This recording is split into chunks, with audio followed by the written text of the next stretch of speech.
Welcome. Delighted to have you with us for the annual Caregiver Summit. I'm Ron Aaron, and we are so pleased to have so many of you joining us. November is National Family Caregiver Month, and this year, this summit is a hybrid event. Speakers and participants are online, and we also have watch parties in several locations: Corpus Christi, Brownsville, Harlingen, McAllen, Dallas, and San Antonio. And check this out, we have people all over the country and literally around the world joining us today. I'm not sure if they're in attendance, but we have people registered from Pakistan, the Philippines, Mexico, Puerto Rico, and Canada. We are also offering social work and nursing CEUs as we do every year. And to kick off today's Caregiver Summit, our title sponsor this year is United Healthcare, and in the audience is Lindsay Edwards, Vice President of Growth for Texas, Oklahoma, and New Mexico. And Lindsay, we are delighted to have you with us. We have a real treat in store for you. Our kickoff speaker has been a frequent guest on the award-winning Caregiver SOS On Air podcast. Don Lucas is just an incredible guy, and you're going to learn a great deal about happiness. Don has a PhD in psychology. He's a professor of psychology and the coordinator of the psychology department at Northwest Vista College in San Antonio. He's a fellow of the Southwestern Psychological Association and the Association for Psychological Science. Dr. Lucas, or Dr. Don, as his students affectionately refer to him, is the author of the book Being: Your Happiness, Pleasure, and Contentment. He's also the author of the modules The Psychology of Human Sexuality and Human Sexual Anatomy and Physiology, published by nobaproject.com. His teaching has been featured by the San Antonio Express News, SA Scene Magazine, Ken's CBS, KSAT 12 ABC, and he's earned a number of awards, including the prestigious Minnie Stevens Piper Award, the oldest and most prestigious teaching award for the higher education in the state of Texas. It is a pleasure to introduce our friend and our incredible leadoff speaker, Dr. Don Lucas. Thank you for inviting me to be a part of the 2023 Caregiver Summit. I'm honored to be here. This first slide of my talk is setting the bar pretty high for expectations or pretty low for audience members. In either case, let's see if I can meet these expectations. Even as a psychological scientist, it's rare that I get to talk about something without hyperbole that is real and true for every human being. What I get to talk about with you today is happiness. Happiness may be the greatest of the things that are real and true and meaningful for every human being. Historically, we see how important and meaningful happiness is to humans. Indeed, ever since humans have been writing and drawing, we've been writing and drawing and thinking about happiness. Since us humans have been around, we've been thinking about defining happiness, gaining happiness, maintaining happiness, and how to get happiness back when it's gone. Maybe Aristotle said it best when he said, "Happiness is the meaning and the purpose of life, the whole aim and end of human existence." Even today, when we ask people, the world around, what they want out of life, consistently, the most popular response people give us is to be happy. This brings us to our first big point to be made clear in this talk. Happiness is objective. This is where it gets a little bit confusing. And it gets a little bit confusing when we ask those same people, when we ask you, okay, so you want happiness, what are you doing to actually achieve that happiness? When we ask people, what are they actually doing to achieve happiness? This is where it's not so objective. So what I have on the screen in front of you now is literally, you get as many answers almost as to as many people as you're asking about happiness. And a lot of these answers are diametrically opposed to one another. They're opposite of one another. So as objective as happiness is to people wanting it, it's as subjective as well in the ways that people are going about achieving it.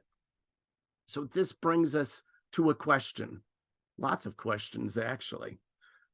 Which of these ways that people are talking about, that you and I are talking about, saying, this is what I'm doing to define happiness, this is what I'm doing to achieve happiness, this is what I'm doing to maintain happiness, how many of these ways, how many of these things are actually true? And how many of them we're pursuing things that simply are not associated with happiness? We spend a lifetime, as Aristotle said, not only is happiness, we're trying to seek its definition, but it actually might be associated with the meaning of life. All of us spend a lifetime trying to find out the answers to these, distinguishing, is this true or is this false relative to what happiness is? And unfortunately, some of us never find it. But I'm going to argue, again, I'm making a promise to you right now, it's not going to take a lifetime. Why? Because you're lucky to be in this presentation right now. Within the next 30 minutes, I'm going to be able to share with you the answers to the questions that we have on the screen right now. How am I going to do that? Well, I could use 5,000 years of philosophy. I could debate about it. I can give you some parables. I can work my own logic. But what we found so far with all this debating, with all this argument, with all this theorizing, philosophy is yet to come up with definitive answers to these questions about not only what happiness is, but that ultimate question, how do we go about gaining it? As I said, you're lucky. You're lucky that you're here because the science of psychology in general and the science of positive psychology within the past 150 years, it hasn't taken 5,000 years, has given us answers to these questions. And they've given us objective answers to these questions. What is psychology? Well, psychology is not only a science, it's actually the only science that we have that focuses on you, that focuses on the human being. It looks at you from an affective, a behavioral, a cognitive, a perceptual perspective. And positive psychology is probably something that you might not have heard before. Again, using the scientific method, but now it focuses on you more precisely. It looks at your strengths and it looks at your virtues, not from a subjective manner, but from an objective manner. So what I'm about to share with you today is not idiosyncratic, is not that screen that I had filled full of all these different methods and people are attempting to use to gain happiness. No. If you go back to my very first screen that I showed, if you are a human being, what I will be sharing with you is associated with your happiness. So consider yourself lucky. It's not going to take a lifetime. It's going to take the remaining amount of this talk. So let's start off with defining what happiness is. Scientists look at happiness from 5 different perspectives, and they come up with definitions of happiness from 5 different perspectives. These different perspectives are related to one another, but I want you to recognize that they're independent of one another. So these 5 perspectives is a cognitive perspective, a social perspective, a historical perspective, a biological perspective, and a behavioral perspective. Let's get that. Could you try again? Let's go with a cognitive perspective first. The cognitive perspective is real simple. So we come up with instruments and we assume that you know whether or not you are happy. So we ask simple questions, whether they be on a Likert scale, whether they just to be about what you're doing on a day-to-day basis. And when we ask people whether or not they are happy, these are not just America's data. Again, the world around, most people, a majority of people actually define themselves as being happy. Now, even with validity scales, even with reliability scales, you might be going, yeah, I don't believe that type of measure because people lie. Indeed, we do. So much so that we have another measure of happiness. And this other measure of happiness is simply titled a social measure of happiness. And here, what we do is we go around to the people who are significant in your life. So family members, friends, and we ask them the same questions that we ask you, but now we're asking them about you. So the question is, you might be defining yourself as being happy, but does your spouse define you as being happy? Does your mother define you as being happy? Does a colleague at work define you as being happy? When we do instruments like this, when we measure that happiness, one of the things that we consistently find is people judge themselves as being happy, but in comparison to others, they generally compare others as being less happy than themselves. Another way that scientists actually use to define happiness is a historical perspective. And this is your own history. Now, if you're at home right now by yourself, if you're in one of the groups in which this presentation is being brought, what I want you to do is I want you to do a little thought experiment. And this thought experiment can be as simple as you can just do it in your mind and have these thoughts, or if you have a piece of paper and pencil or a pen, you can jot this down. This is all I want you to do, okay? Really simple. What's the first memory that comes to your mind right now? So I'm literally saying, I don't care what memory, if it's a memory from 10 minutes ago or 10 years ago, what's the first memory that comes to your mind? And write that down or remember it. But now what I'm going to ask, I'm going to say, okay, you have that memory. What's the second memory that comes to your mind? What is that thought right now? What's the third memory? Fourth memory? I'm going to ask you to come up with 10 memories. So 10 thoughts of your past. And you have that in front of you right now. Now, after you have that either in your mind or you have those things written down, I'm going to do a really sneaky thing. Psychologists, not only do they explicitly ask you questions and they go, you know what? I think you really understand your own happiness. That's called an explicit measure. We also do implicit measures. And what I'm about to ask you is actually an implicit measure. What an implicit measure is something that you're not aware of at the particular time that I'm asking. Something that's going on in the background. Most of our experiences are implicit. We're not immediately aware of them.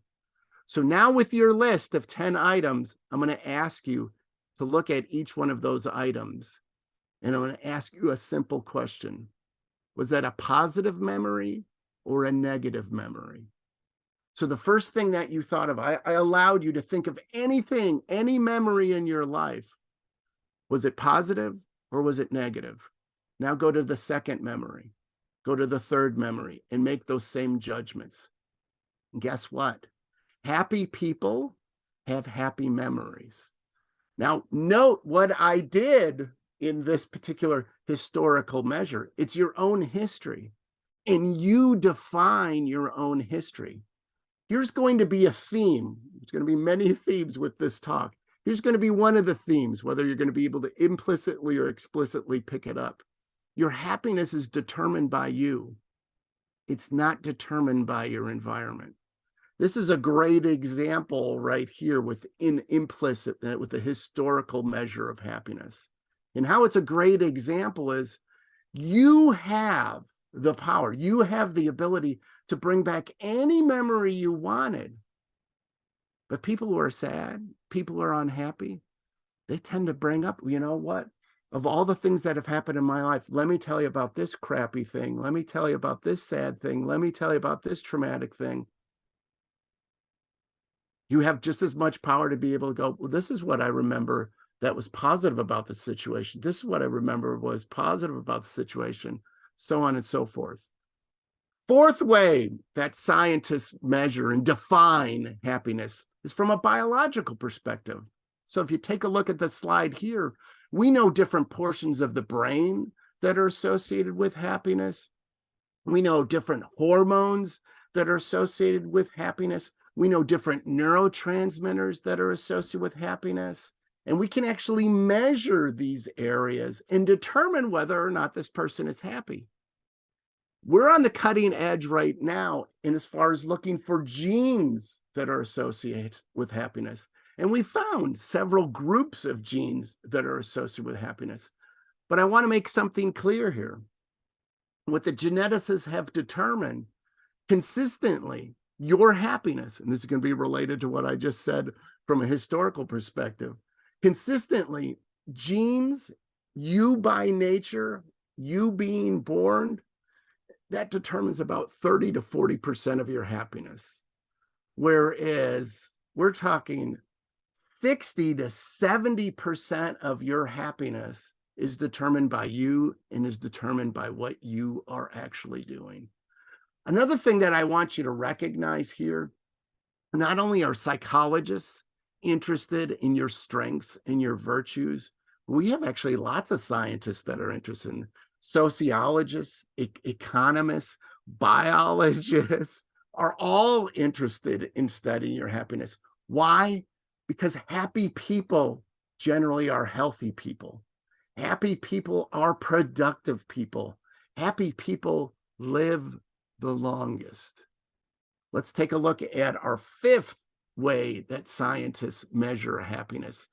And this should probably be one of the most obvious ways that we measure happiness. We measure happiness from a behavioral perspective. When we're talking about behaviors, behaviors are really easy to define. It's what you do. It's what you do that I can publicly observe. It's your actions and your reactions. Obviously, the most obvious behavior that's associated with happiness are smiles.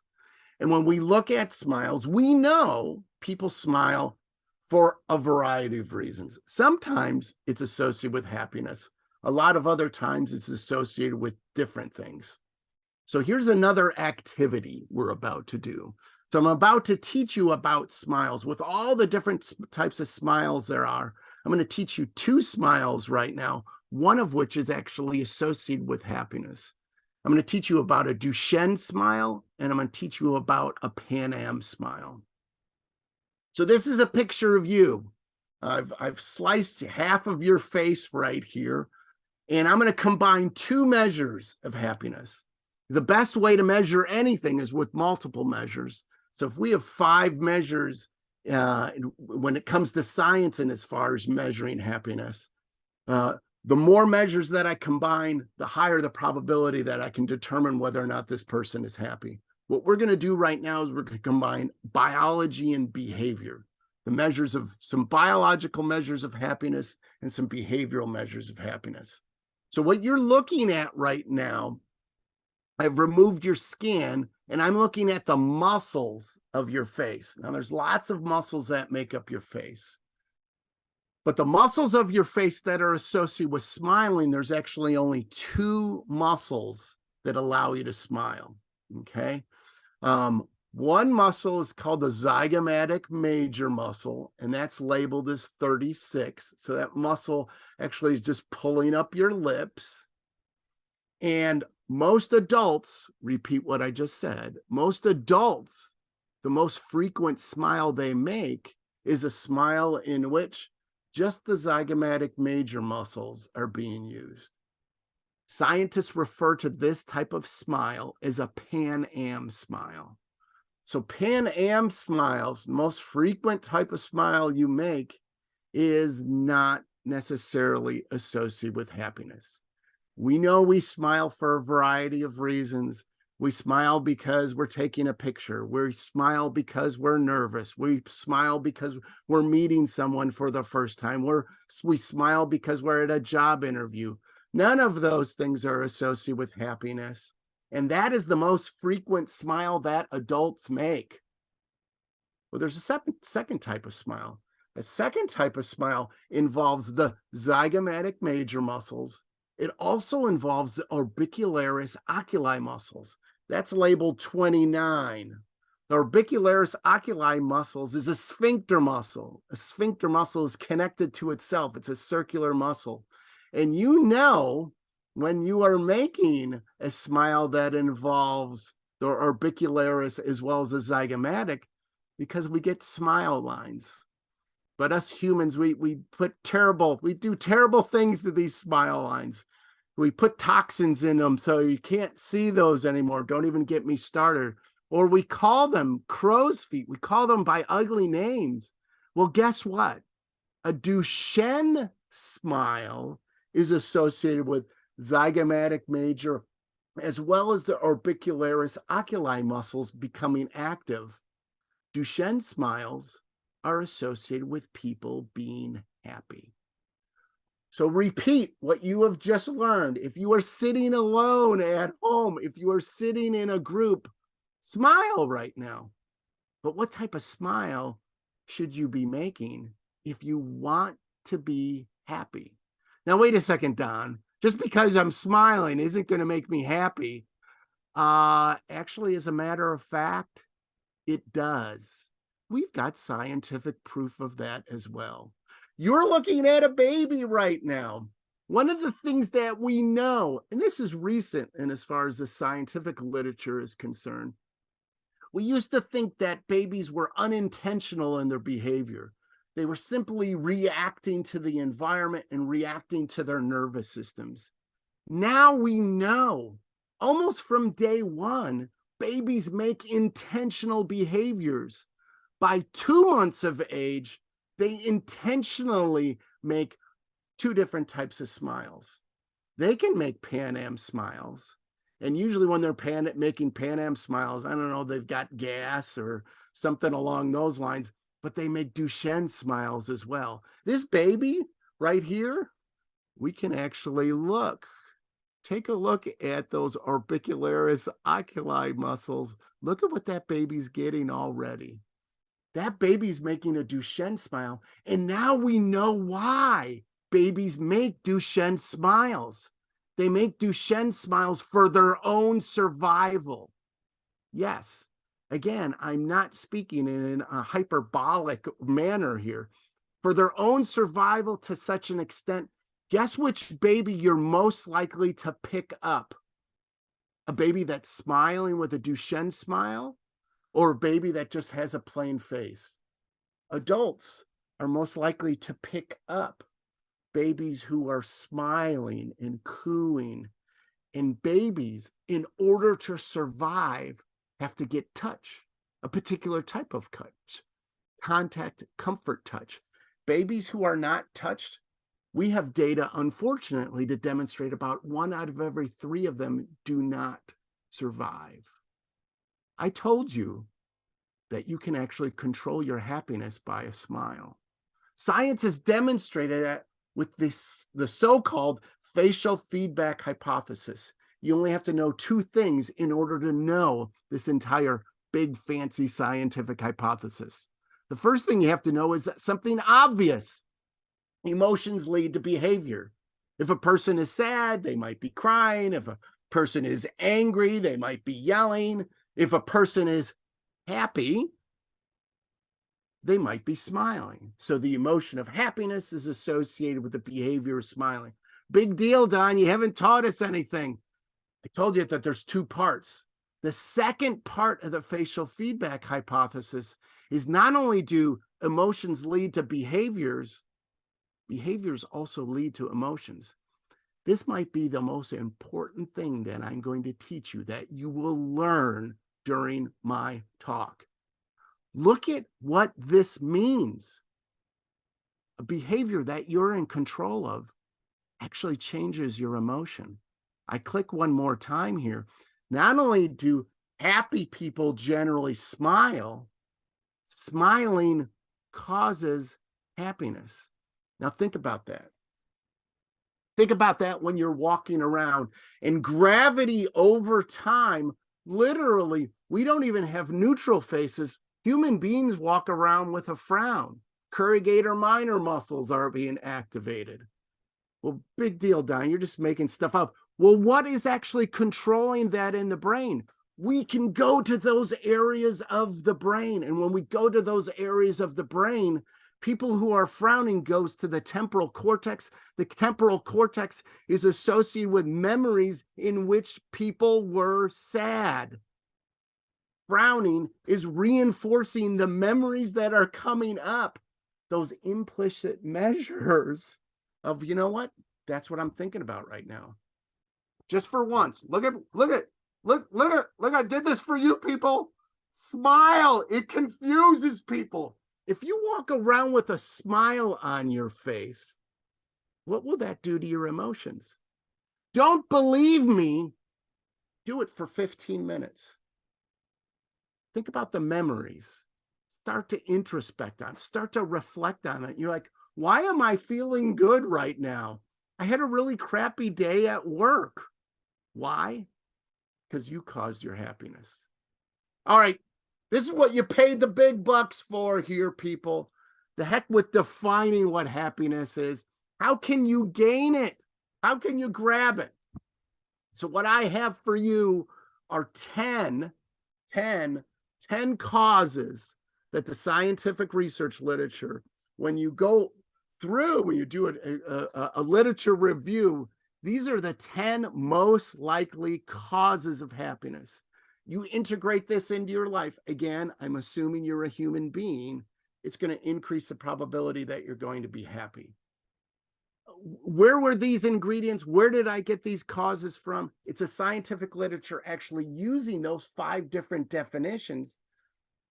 The more of those definitions that people are meeting, and as far as defining being happy, those are the people who are saying, well, what were they actually doing? What was going on in their lives that they're smiling a lot? What was going on in their lives that they judge themselves, that they judge others, or others judge them as being happy, or the different areas of the brain are being active? What is associated with these people? Number 1, you ready? You ready? You ready? The number 1 greatest cause of happiness in humans is communal friendships. Now, I don't expect you to know what the word communal is, so let me define it. Most of our relationships are not communal. Most of our relationships are reciprocal, and you might know what the word reciprocal means. Reciprocal means give and take, and I'm keeping track of that.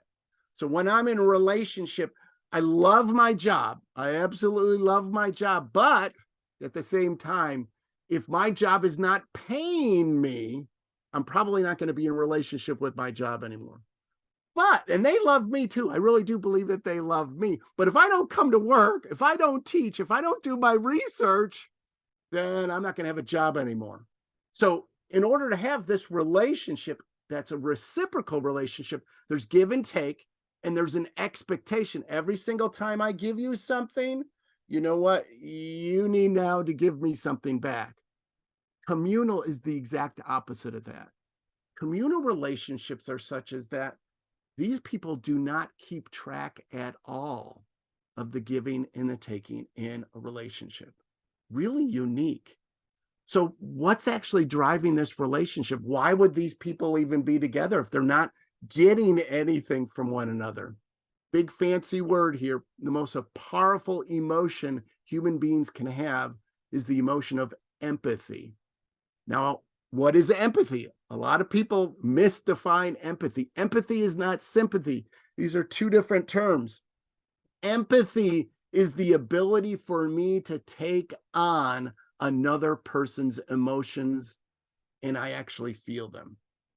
Sympathy is I recognize other people's emotions, but they don't affect me in as far as my own emotions. Empathy, on the other hand, literally, if you're having a good day, I actually feel good about myself. If you're having a bad day, I literally feel bad and sad.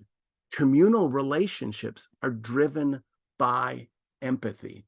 They're not driven by reciprocity or the reciprocal relationship. I want to say one more thing. And by the way, I could teach a class on each one of these topics, but that's a whole nother story. I want to say one more thing about this.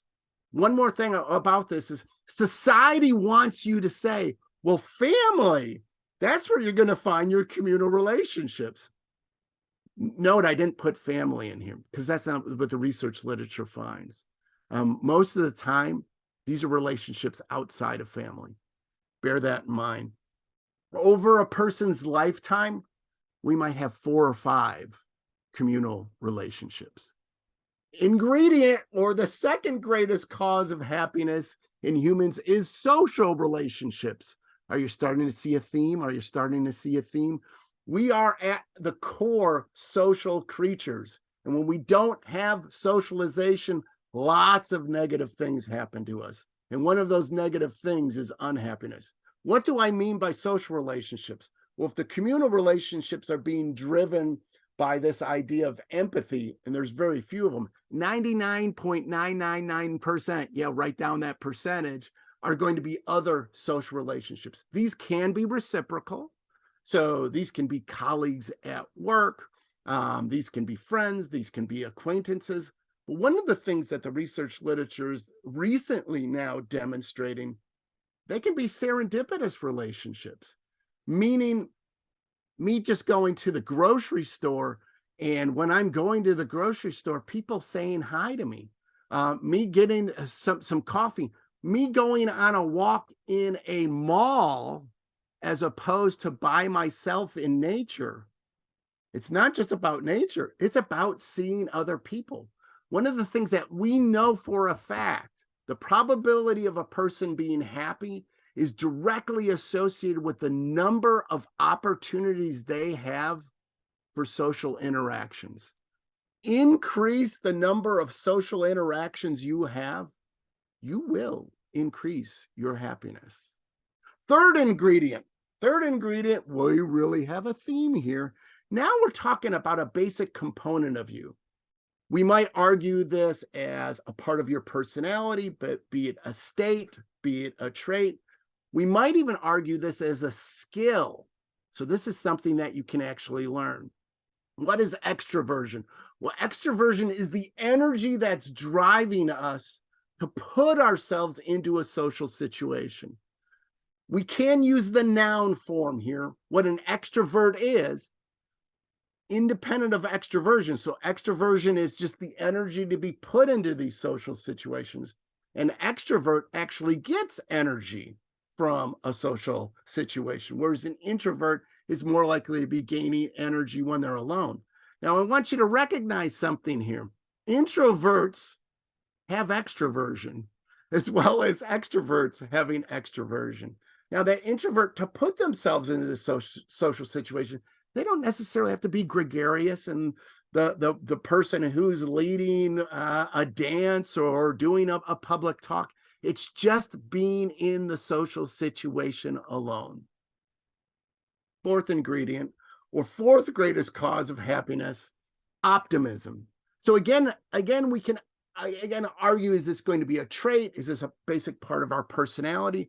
But remember one of our themes. We know 60 to 70% of your happiness is determined by you.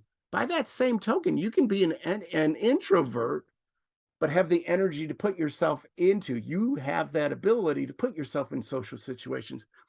Same thing in as far as optimism is concerned. So we can label you statically. Are you a realist? Are you a pessimist? Or are you an optimist? Push that aside. That's not what we're talking about right now. We're talking about when a situation is put, and the best way to measure optimism, by the way, is not a neutral situation. So the classic example is the glass half empty or half full? I don't like that example. No, optimism is best measured when the situation is objectively negative. What are you going to do in that objectively negative situation? Here's another thing that we have to be very clear, and I didn't even say it out loud, but let's say it out loud. Happiness is irrational. Repeat, irrational. It's not rational. There's no reason for you to be happy. There's no reason. That's determined by what you are doing. Fifth ingredient. Now, this one often gets a chuckle when I do a presentation along the lines of the ingredients of happiness, but push your chuckle aside. It's another social component of our lives, and this is a unique social component. It's unique along these lines. It's has an objective commitment. It's theoretically lifelong. There's trust involved. And with that trust, there's expectations. And these expectations are explicit, they're concrete, they're clear. Another thing I want to talk about with marriage is you'll forever find this, and I touched on this before, but I want to make it clear. When you're talking about happiness, synonymously, you're talking about health as well. The happiest people in the world, they also happen to be the healthiest people in the world. Marriage is a perfect demonstration of this. There's two variables. If you want to live, have a long longevity, there's two variables that are associated with people living the longest. First variable, gender, and that gender being female. Females live the longest. Second variable that predicts longevity is being married. Marriage, again, you're going to chuckle, but the data are the data. Marriage adds 10 years to a person's life, not subtracts, adds 10 years. To put that quickly in perspective, the number one, number two diseases that are killing us today, heart disease, cancer, on average, they remove about 7 years of our life. So being married adds more years than cancer and heart disease take away. Sixth ingredient, employment. Another one when I present people like, yeah, no, he really doesn't know what he's talking about now. So don't chuckle. Think about what employment is. Employment puts you automatically into a social situation. It provides purpose. It provides growth. It provides learning. People pat you on the back. And you have this little thing called money as well, which we will address. Last thing I want to say about employment. As adults, what happened to playing? What happened to playing? With all that time that we were playing as children, what do we do with all that time? We end up working. By the way, here's if you were my students, I'm asking a quiz here. Who are the happiest people in the world? It's age dependent. Children consistently rate the highest on our scales. They get to play a lot. You want to be happy as an adult? Make sure your employment is your playing. Seventh ingredient, spirituality. Now, I want to be clear in defining this. Spirituality is not religion. So one of the things that we do when we investigate religions, there is no one religion that stands above any other religion in as far as determining happiness. We kind of push that aside in as far as religion being associated with happiness. Spirituality, on the other hand, absolutely is associated with happy people. What is spirituality? Again, look at this from a social relationship. You have a relationship, but now you have a relationship with something that is beyond what might be human, whether we're talking about a deity, whether we're talking about a god, something along these lines. But why you have this relationship in something beyond ourselves is that it provides purpose. Again, one of the things that we find over and over again, the greatest stress, the greatest anxiety that people have is not relative to things in their life. Instead, it's relative to not knowing, ambiguity, things that are unclear. Spirituality actually provides the clearness, the purpose of maybe the greatest relationship, and that's defining what my life is.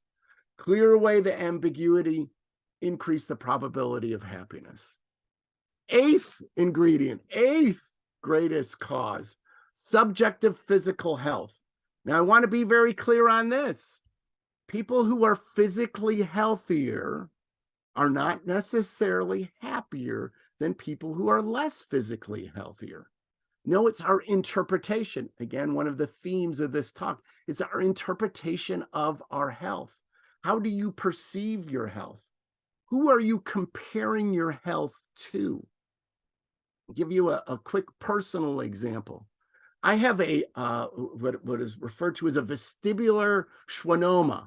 which is a brain tumor. And that brain tumor actually affected me in so much that I am profoundly deaf in my left ear. And when I was diagnosed with this tumor, I could have done one of two things. Luckily, I did this thing. I said, well, is it cancerous? And the doctor said, no, vestibular schwannomas, they're rarely, if ever, associated with cancer. And I said, man, I'm glad I don't have a brain tumor that's associated with cancer. Look at what I did. I actually ended up celebrating my physical health, which includes a brain tumor and being deaf in one ear. What could I have done? I could have been diagnosed that. And instead of comparing to people who are worse off than me, people who have tumors and cancer, instead, I compared to people who are, hey, no problem at all. You know what? What I have right now is something that I can continue to live with. Subjective physical health is associated with the following. Whenever we're in a social situation, we're comparing ourselves to others. It's called social comparison theory. And what social comparison theory is, people will say this is like, don't compare yourselves to others. That's like saying don't behave or don't breathe. Automatically, when we're in social situations, you're going to be comparing yourselves to others. Here is the key to happiness, whether it's about your physical health or others. Compare yourself to people who are worse off. If you compare yourself to people who are better off, when I had my brain tumor, if I said, you know what? Oh my gosh, look at all the people who don't have brain tumors. Woe is me. That's going to bring down my health. That's going to bring down my happiness. Instead, I compared to people who are social comparison. Compare yourself to people who have less. Don't compare yourself to people who have more. If you compare yourself to people who have more, good luck with being happy. The ninth ingredient, democratic freedom. We look at different cultures when it comes to happiness. Certainly we look at the United States, but we look at all over the world. There's an entire research literature on looking at happiness from a cultural perspective. Two factors, two results consistently come up. Number one factor is we can go around the world, and when we ask people what they want out of life, consistently they say, I want to be happy. Number two, the more democratic freedom a country has, the more democratic freedom a culture has, the happier that culture is, the happier that country is. And yes, it made it on the top 10 list. Money is associated with happiness, but put a big asterisk next to this one. Money is definitely a cause of happiness up to a level. And the level is relative to basic human necessities. So people who do not have enough money, and as far as shelter is concerned, and as far as food is concerned, consistently rate themselves. Consistently, we find these individuals as being less happy than people who have enough money for those basic necessities. In America today, the economists measure this at about $70,000 to $100,000 a year. So people up to about $70,000 to $100,000 a year, you'll find this positive correlation between more money and happier people. But look at what happens at that $70,000 to $100,000 mark. Once you have basic necessities, it's a diminishing return. It's hard to find people who are making $100,000 a year any different from people who are making $1 million a year when it comes to happiness. Unless once you get to those basic necessities, what are you now doing with your money? And what we find consistently is people who are above those necessities, making more than $70,000, $100,000 a year, if they're spending money on others as much as they're spending on themselves, happiness levels continue to go up. If they're spending their money on themselves, you know what? Now I have this $1 million home. Now I need to have this $2 million home. Now I have this $3 million home. Happiness levels actually go down. It's a phenomenally interesting a correlation where, the more money you get, it starts to flatten and then it starts to decrease based upon who you're spending that money on. All right. Hopefully you're like, okay, this is worth the price of admission so far.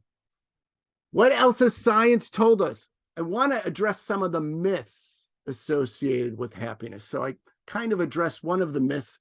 Money is not necessarily associated with happiness, and I showed you some of the details of it. Here's some other variables in which they're not associated with happiness at all. Biological sex. So men and women are no different based upon their biological sex when it comes to happiness.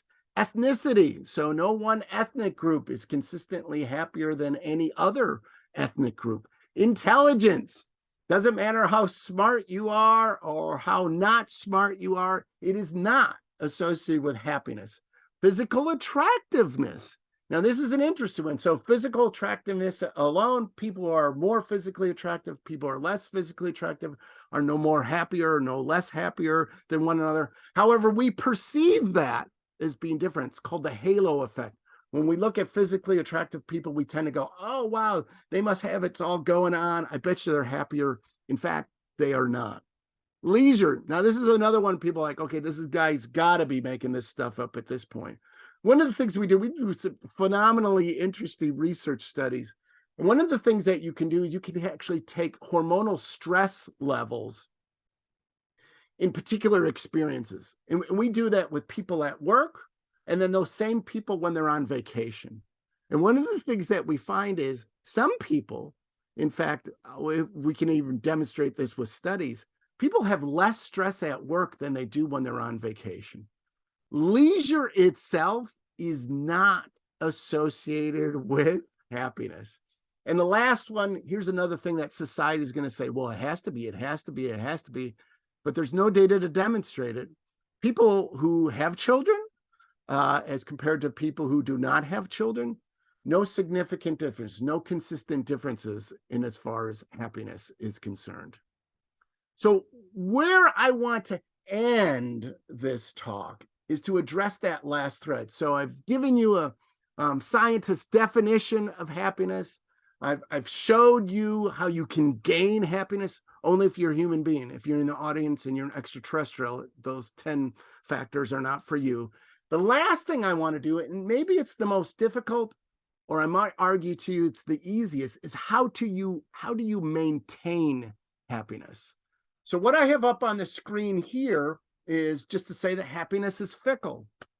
As with most experiences, as with most human experiences, once we gain something, it's going to fade away.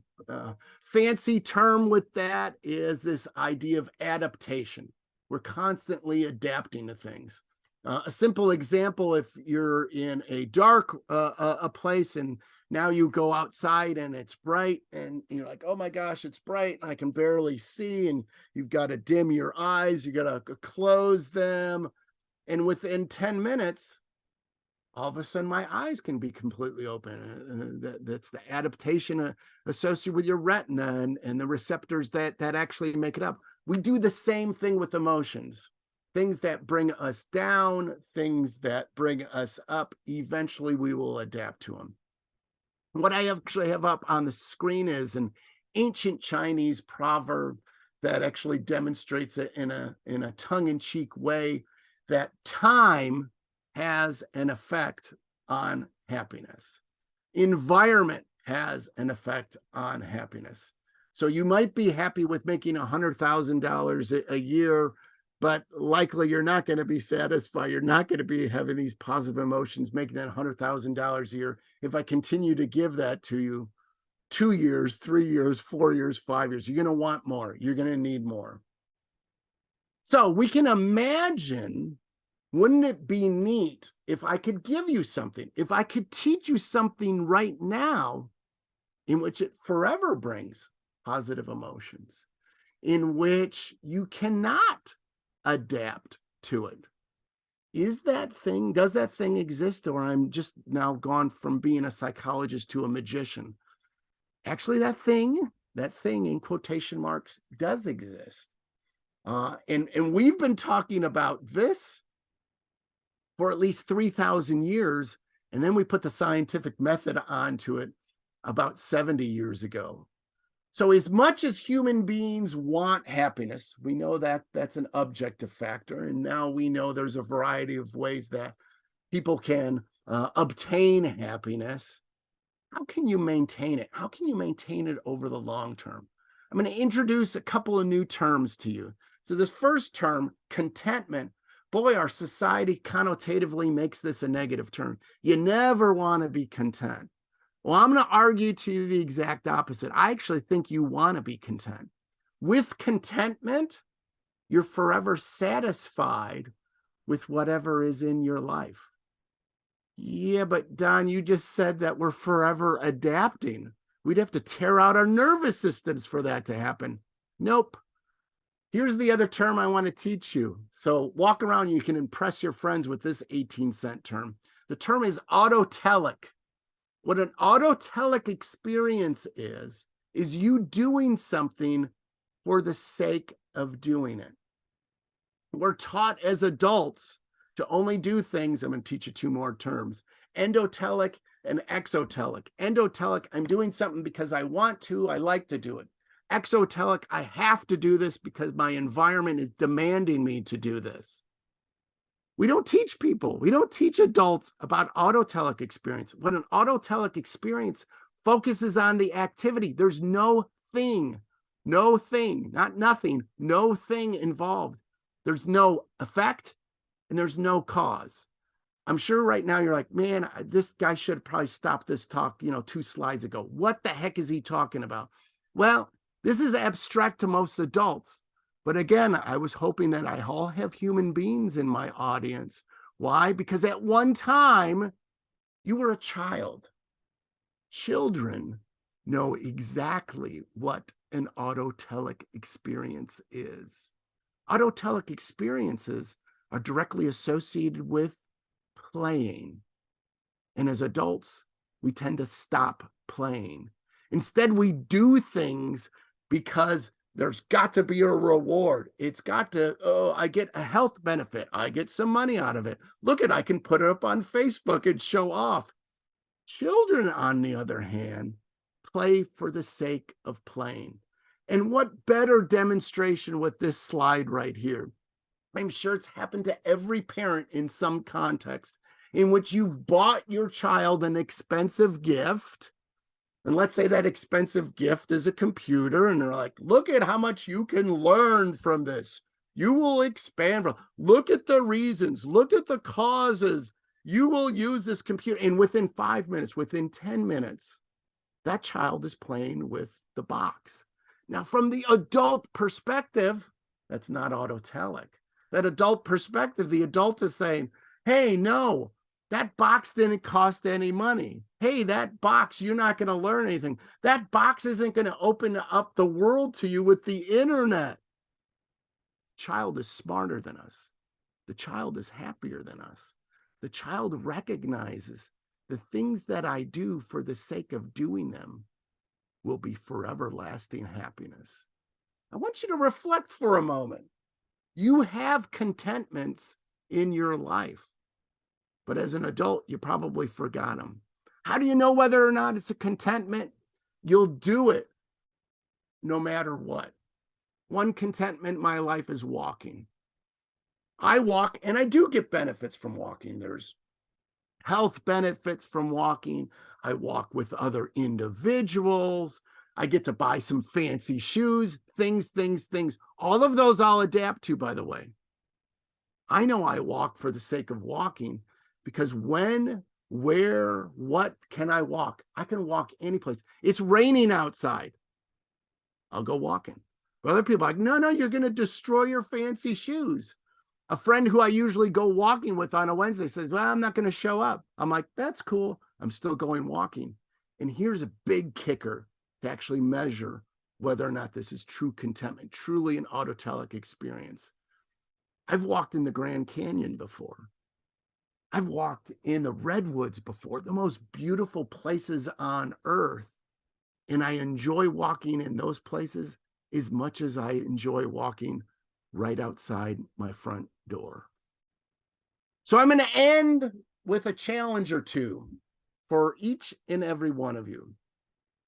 First challenge should be an obvious one. I've shared secrets that are obviously in quotation marks. These aren't secrets. These are objective factors that are associated with causing happiness.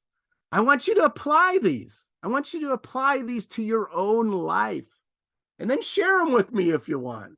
I want you to be happier.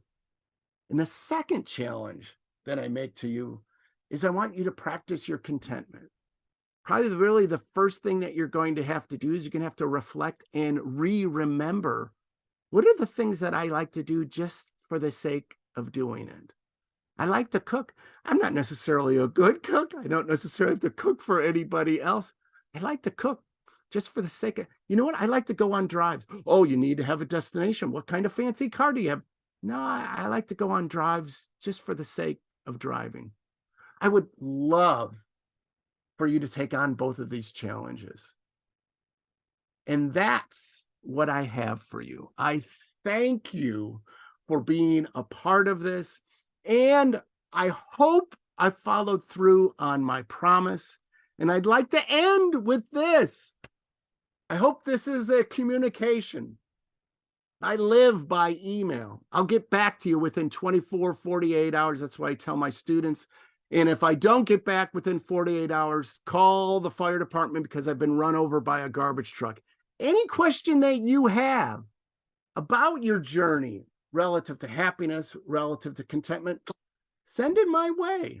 I'd love to hear from you. And if you want something more formal, I do coaching. I certainly can form a presentation that's maybe more specific to your audience. And I certainly do consulting as well. So if we've got some time left here, I'm open to any questions that you might have for me. Perfect. Don, wow, what a fabulous presentation. Thank you. I'm trying to do the better smile, right? Eyes and mouth. We have questions in I'm the seeing a Q&A lot box. of hearts and applause right now. Hopefully that's a good thing. That is a good thing. We've got questions in the Q&A box. If you want to dump one in there quickly, go ahead. And I believe we're going to turn it over to Daryl or whomever to throw those questions your way. Dr. Don Lucas, thank you. Here come the questions. Hey, Dr. Lucas, you so much love a loud round of applause within the viewing party here in San Antonio, Texas. So many hearts, very inspirational message that resonated with so many. We do have one question. Come visit me at Northwest Vista College. There you go. You guys hear it if you're in San Antonio, Northwest Vista. But we do have a question from McAllen, Texas. And it is, what if you have pain in your body? This causes the frown or causes a frown on your face. Any suggestions? Yeah, that's a great question. Great question. One of the examples that I give, and it's a silly example. I mean, you're talking about something that's very serious. It's actually the number one chronic disease that we have in America, our pain diseases. And the first thing that I want you to recognize is that you have some control over that. I'm not talking 100% control, but you do have some control. Here's a silly example that might help. So we all have traumas. We all have traumas. And one of the things that was a surprise to us 20 or 30 years ago when positive psychology really started to get some legs underneath it is that we thought people with more trauma in their life would be sadder people, and people with less traumas in their life would be happier people. And actually, you cannot predict how happy a person is based upon the traumas in their life. So watch what we're going to do with that. And how can you explain something like that? Well, the explanation is one of the themes of this talk that maybe I didn't make perfectly clear, but I want to make perfectly clear right now. It's your perception of your experiences that's going to allow for happiness to exist. So I've had personal traumas in my life as well, have caused physical as well as psychological trauma. And for lack of a better verb, I've spun them, and I've spun them to such an extent that, you know what? I'm going to do research on this. And I'm going to figure this out, and I'm going to figure out enough that I can share it with others. That is my life's mission. That's what I do. I'm so lucky that I get to be paid to teach. By the same token, sounds like one of the traumas in your life is associated with pain. Well, what are you going to do with that pain? You just said, at least how it was shared with me, you're saying the pain is causing the frown. Okay, the pain is associated with the frown, but what happens when you actually put a smile on your face? Put a smile on your face for 10 minutes. I'm not asking for 10 months, for 10 minutes. And you will actually change. It's called the frontal orbital portion of your brain, frontal orbital cortex. And that frontal orbital cortex is going to actually change to such an extent that it's going to start to remember positive memories. As soon as it does that, it's going to change hormone levels within your brain as well. And some of those hormone levels will actually have an effect on your feelings of pain. So this isn't just psychical. No, this is physical.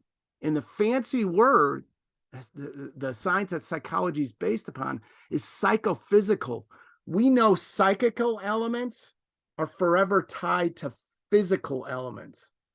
You make a change in your life and you say, you know what, I know I'm in pain, but I'm going to start to, one change, I'm going to start smiling for a half an hour more each day this week.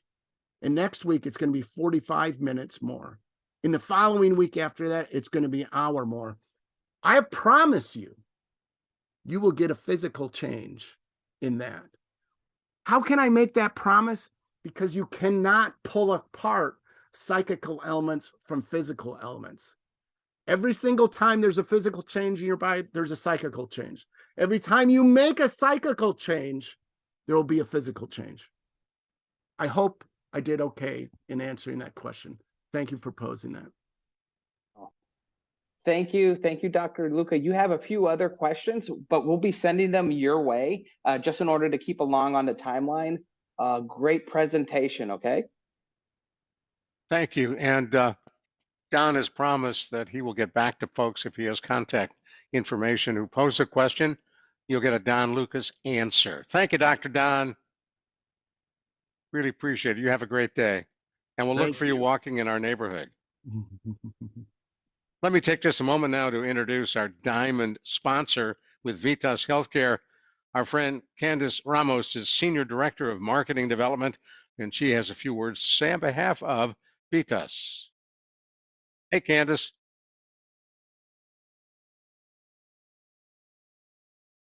Well, if she is not there, we're going to move on. Is Candace there? Is she there and maybe muted? Well, at least she's smiling in the picture. That's cool. Yeah, yes. Sorry, Ron. No, we do not see her at the moment. She may be having some technical issues. Okay, thank you, Daryl. We'll try to get her in later if she surfaces. It's time to mention all of the sponsors who helped make this happen. United Healthcare is our title sponsor. You met Lindsay earlier. I just mentioned Vitas Healthcare, our diamond sponsor. Our other sponsors include GB Moreno, PTT Financial, Caraday Nursing and Rehabilitation, Care Plus Health Plans, Coastal Bend Area Agency on Aging, Lower Rio Grande Valley Agency on Aging, Older Adults Technology Services from AARP, Senior Planet, Sage Care Management, they're providing the CEUs, Select Silva Agency, Star Insurance Advisors, Trinity Hospice, University of Texas Rio Grande Valley, Valley Regional Medical Center, and Volver Casa. Thank you. Our sponsors help make this happen. And now we have a very, very special treat. Giovanna with Hilarity for Charity is joining us. Giovanna is a public health gerontologist, and certified dementia practitioner with nearly a decade of professional caregiving experience, assisting hundreds of older adults in the comfort of their homes. She's motivated to help communities gain a better understanding of cognitive changes through youth advocacy, intergenerational connections, and volunteer service. In her role as engagement manager at HFC, Giovanni supports high school and college students in education, aging, brain health, caregiving, and dementia education. And today, she's going to be guiding us through a 10-minute mindful moment yoga activity. And I don't see her on the screen. I'm assuming Giovanna is here. And Daryl, do we have her? Hello, everyone. I can hear, but I don't see myself. Maybe you need to click on video. Oh, you We see see me. you now. Hello, There you everyone. Hi, my name is Giovanna. Thank you so much, Ron, for the introduction. Let's get started. This yoga, this is going to be a mindful moment. So you can take this in your chair if you would like to. If you want to stand up and stretch out, that's also really good. Maybe you're in comfortable clothes. Maybe you have a yoga mat or not. Maybe you can just do it from where you are. I know we have a lot of live groups watching on. So let's get started. You can be at any level, and I'll try to modify it for all experienced people. So 10 minutes on the clock. Everyone, just take a moment to settle into your space. I know that was a really enjoyable presentation about happiness. If you're sitting or if you're standing, just take a moment to roll your shoulders up, back, and down. Inhaling on the way up, exhaling on the way down. Give me one more to the back. I invite you to close your eyes too, to kind of take this practice as a mindful moment inside. So closing your eyes maybe and rolling your shoulders 3 times to the front.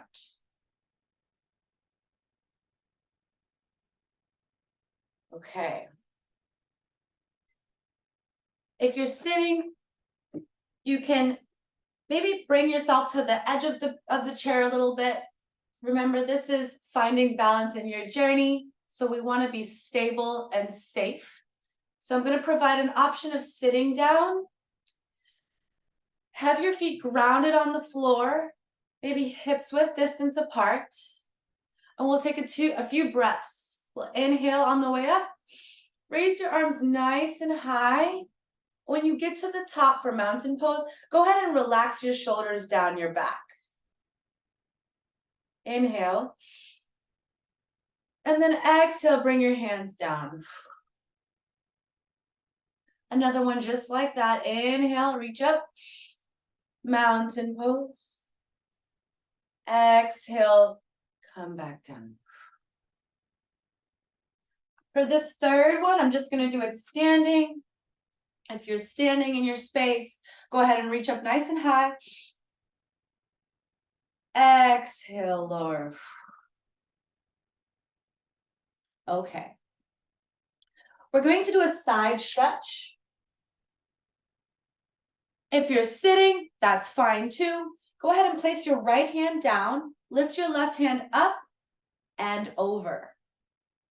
You're going to feel this side body stretch on the left.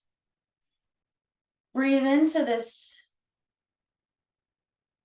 Inhale, come back up to mountain. Exhale, drop your left hand down, reach up, and then over for that side body stretch. Nice job. Bring it back to center. Here at mountain pose, you're going to cactus your hands out for those Texans watching. Go ahead and field goal your hands out to the side, and a baby back bend. Shine your heart to the sky. Nice job. Inhale, come up to mountain. Exhale, cactus pose, baby back bend. Last one, inhale, mountain. Exhale, pull the belly in, tuck the tailbone. Exhale, nice job. Inhale, come up to mountain. And then exhale, have a nice gentle bend in your knee and come all the way down to forward fold. I'm going to turn to the side. If you have a chair for balance and stability, you can use that by holding on. You can gently touch it to make sure you're stable here. Small bend in the knees. You want to come all the way down and then grab for opposite elbow. So opposite hand, opposite elbow here. And I invite you to shake maybe side to side. Maybe shake your head no. Maybe shake your head yes. Shift your hips and weight into the balls of your feet. Another breath here. On your exhale, let your hands melt down to the ground. And then slowly tuck your tailbone and gently stack vertebra on top of vertebra and come all the way up. Your head and neck is to come last. Nice job. Always welcome to add those extra shoulder rolls at the top because, you know, habitually we're always sitting down. Our hip flexors are always, flexed. And so we want to pull our spine back and lift up our posture, the crown of our head nice and high.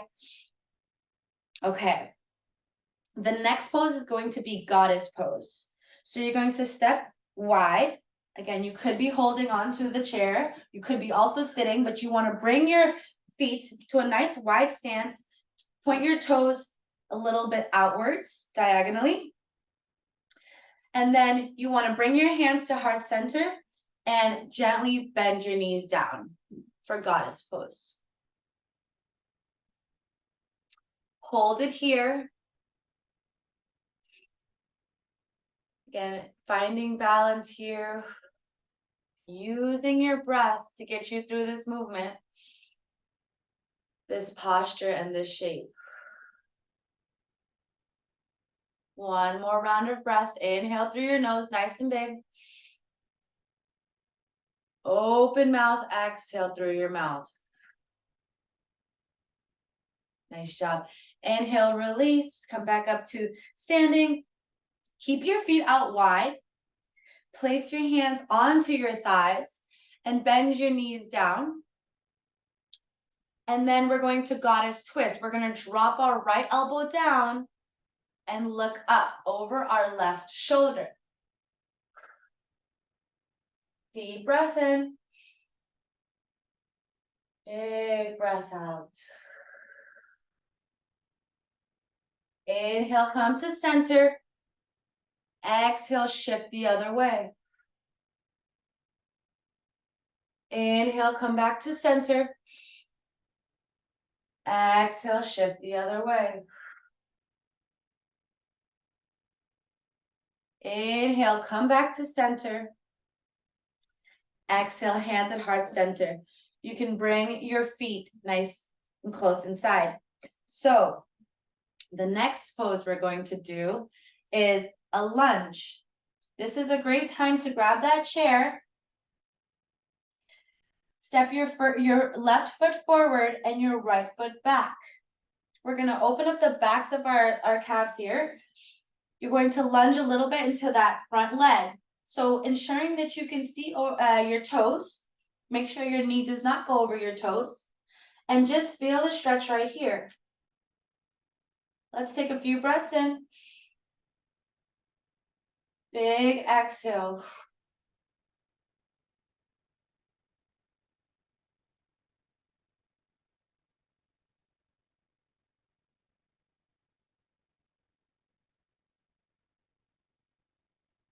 One more breath in. One more breath out. Let's switch legs. One thing in yoga is if we do it to one side, we gotta do it to the other side. So place your right foot forward. Your left foot is extended back. So the front knee is bent. And do a nice micro lunge here. Here we go. Inhale. Exhale. 2 more rounds of breath.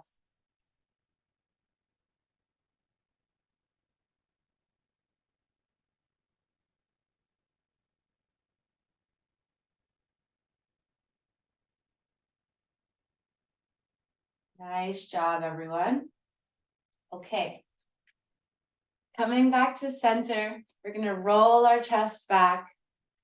I have 2 options. So we did a forward fold for those of you who can actually fold all the way down. This one is going to be a nice little stretch, holding onto the chair. We're gonna inhale, hold on to that chair, step a few feet back, and then just let your forward part of your body just hang forward and holding the chair here. Small bend in your knees to protect your joints. Inhale. Exhale. 2 more, just like that. Inhale through your nose. Exhale through your mouth. Last one here.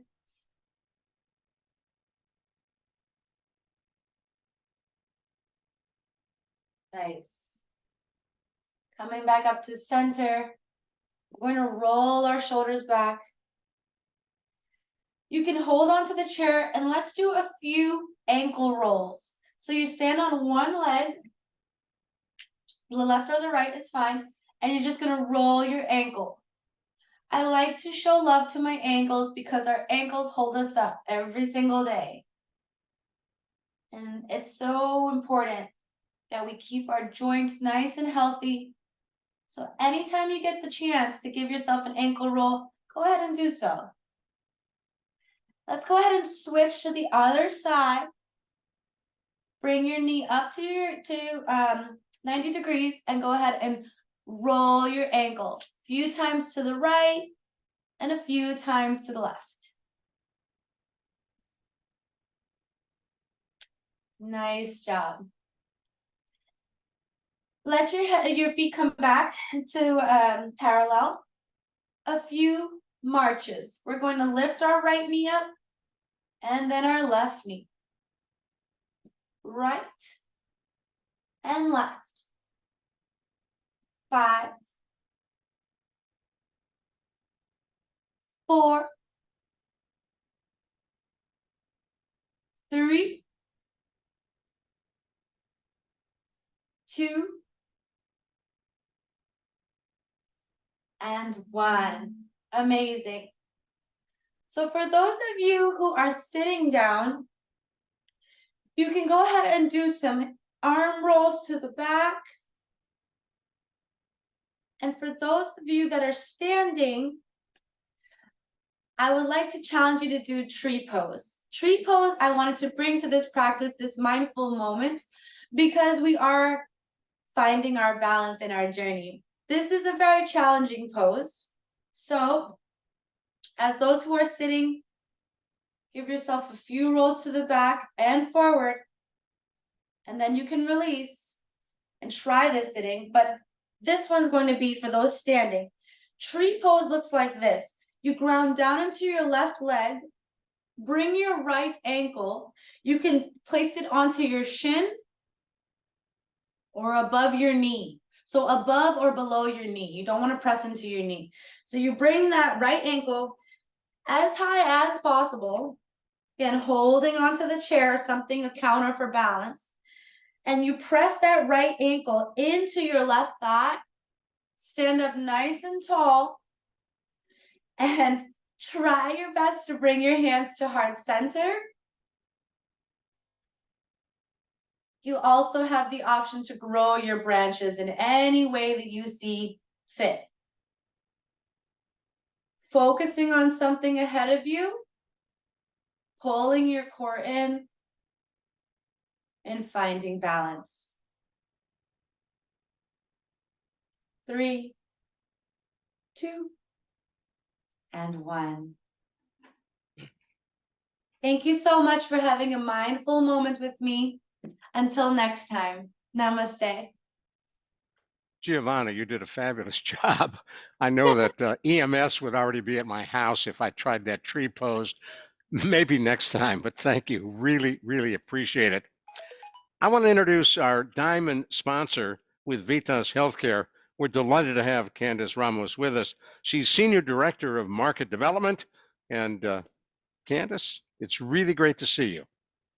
Thank you, Ron. I'm super excited to be here. Go right ahead. We can hear you. Okay, perfect. At some point in life, most of us will have to make a decision about end-of-life care. Usually the decision is something like, do we want to pursue aggressive treatment until the end or choose another option such as hospice? We have the right to choose. We have the right to choose, I want everything done. I want acute care to the very end. And we also have the right to choose, I want to be at home. I don't want to go into the hospital anymore. I want to die in my bed surrounded by my family. It's important for everyone in the community to be informed about end-of-life care, including the range of services known as palliative care and hospice. We have the right to talk to our physicians and the medical community and say, hey, I heard about hospice. Would my loved one be a candidate for this type of service? Ask questions, do research, learn what you can, and explore options. That way, you're doing everything in your power to make the best decision when the time comes. This slide hopefully will help you guys to see a couple of the differences in between some of the options that may be given for you or for a loved one in the event that they are needing some additional help at home or in order to ensure that they're receiving the appropriate good quality of life that they should have. If you have any questions or are interested in finding out if your loved one or you may be eligible for hospice services with Vitas, please give us a call at 1-800-93-VITAS or visit our website, www.vitas.com. It is never too early to have the discussion about hospice, but we can have the discussion too late or not at all. Thank you for joining us today. Well, Candace, thank you so much. Really appreciate that message. And thank you for the sponsorship from Vitas Healthcare. We're going to be talking in just a couple of moments with Mark Aguirre. Mark was born and raised in San Antonio, Texas. He graduated from John F. Kennedy High School. He retired from Edgewood ISD after 33 years of service, 25 of those as a licensed plumber. He's been married to his wife, Palmyra, for 19 years, and they have 2 daughters. Mark is very, very involved with his church, St. Dominic Catholic Church, and has worked hard to be a 4th-degree Knight of Columbus. He is going to share with us his caregiver journey. So let's welcome Mark Aguirre.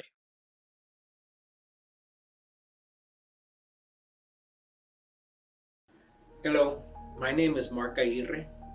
I was the primary caregiver for my mom, Marta Aguirre. She took a fall at her house. We called the ambulance. They took her to the hospital. The doctor saw her and they said, she's fine. She can't be left alone. She can't move anymore. And it floored me. I said, well, my mom's not going to a facility. She's going to come home with me. One day when I took her to the doctor and I asked the doctor, what is this medication for? He goes, oh, that's for your mom's dementia. I go, dementia? He goes, yes, your mom has dementia. I didn't quite know how to deal with this. Taking her to the doctor, it was getting more difficult. You know, as much as I love my mom, it was very, very hard.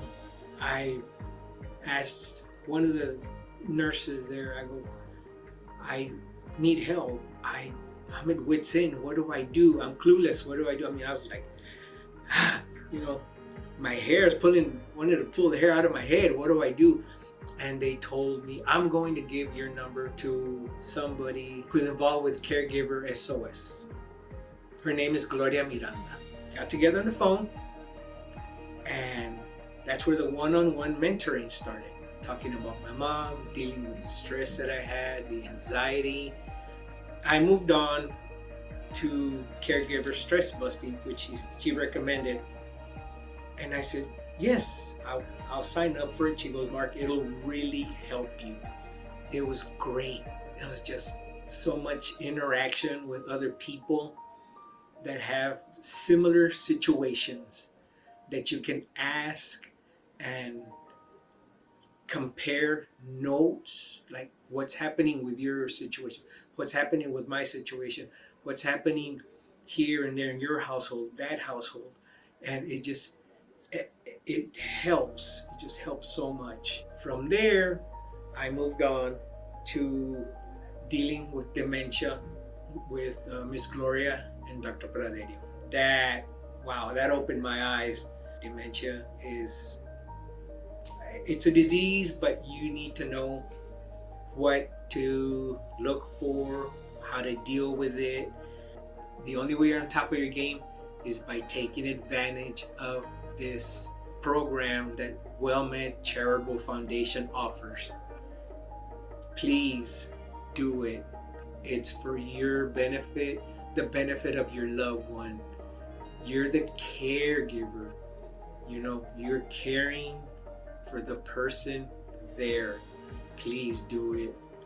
It's so, words can't describe it. Please do it. It's gonna help in the long run, all the way. The spectrum is wide. I can't say it's just gonna be, for caring. The spectrum is so wide. Please do it. Please take advantage of it. Mark, thank you so much. And if you want more information, just go to caregiversos.org and you can find out all about the caregiver program. Thank you, Mark. Barbara Becker has been on our radio show, Caregiver SOS on Air, and she was just a wonderful, wonderful guest. And she's going to be our next speaker. Barbara's the founder of Equal Shot, a strategic communications consultancy. They specialize in strengthening the voice of the nonprofit community. For more than 25 years, she served a broad range of institutions, including the United Nations, Human Rights First, the Ms. Foundation for Women, and the Grameen Bank of Bangladesh. She's taught on the faculty of Columbia University's master's program in strategic communications and has been a regular contributor to the Huffington Post. Barbara Becker holds a Master's of Arts in International Administration from the School of International Training, a Master of Arts in Media Studies from the New School, and a Bachelor of Arts in Sociology and Anthropology from Haverford College in Pennsylvania. She is an ordained interfaith minister, lives in New York City with her husband and 2 sons, and it is a delight to welcome Barbara Becker. And if you have questions you want to pose to her during her presentation, put them in the Q&A box, and we will toss those her way right after her presentation. Ladies and gentlemen, Barbara Becker. Thank you so very much, Ron. It is a pleasure to see you again, and thank you and Carol for inviting me today. I really want to thank all of you, the caregivers online in Texas and Florida, for being here and for engaging in what's an often overlooked yet very important aspect of self-care, which is ongoing learning. I mean, study after study shows that by continuing to learn into adulthood, you boost your sense of growth and self-fulfillment. And my hot tip on that before we get started is that sometimes I just pop onto WellMed's Caregiver SOS podcast while I'm cooking or moving about my apartment in New York City, so I can get a hit of motivation from Carol and Ron and guests like Dr. Don. So I highly recommend it. No one has busier lives than all of you. So thank you, thank you, thank you so much for being here. I ask that you have something to jot some ideas down with during this session, because we're going to be doing a couple of exercises where I'm going to want your thoughts. So, are you ready? So several years ago, I became a caregiver for both of my elderly parents. My mom had congestive heart failure, and my father was a few years into Alzheimer's disease, and he had also had a reoccurrence of the cancer that he had been treated for 20 years earlier. Both of them were people who cared for others. Now, professionally, my dad was a doctor and my mom a nurse. And my parents had taken care of both of my grandmothers who also had dementia in our home while I was growing up. So I had that example. My mom in particular had off the chart levels of compassion and understanding. It was just who she was, people would say. But looking at it closely, I can see now that it had its origins in the 2 years she spent in traction in the hospital as a child after a few falls where she had broken her hips. And in her case, it came from her deep, deep faith. Now, as Ron mentioned, I am an ordained interfaith minister. And while I respect and honor all spiritual and religious traditions, I also respect and honor the secular. Now, my dad was a perfect example of finding meaning, not so much in religious doctrine, but in the time he spent outdoors, hiking and reading the works of thinkers like Henry David Thoreau and his Walden Pond. Because of all I had witnessed my parents give to others, there was no question in my mind that I was going to care for them as best I could when they fell ill. But here's the darker side. Often I was struck by how much I wanted things to be otherwise. When we were at the doctor's office, I wished we were sitting in their garden. When I sorted through their bills and paperwork, I longed to be at my own desk writing. When I spoon-fed my dad, I dreamed we were back at the beach of my childhood, licking ice cream cones in the sunshine.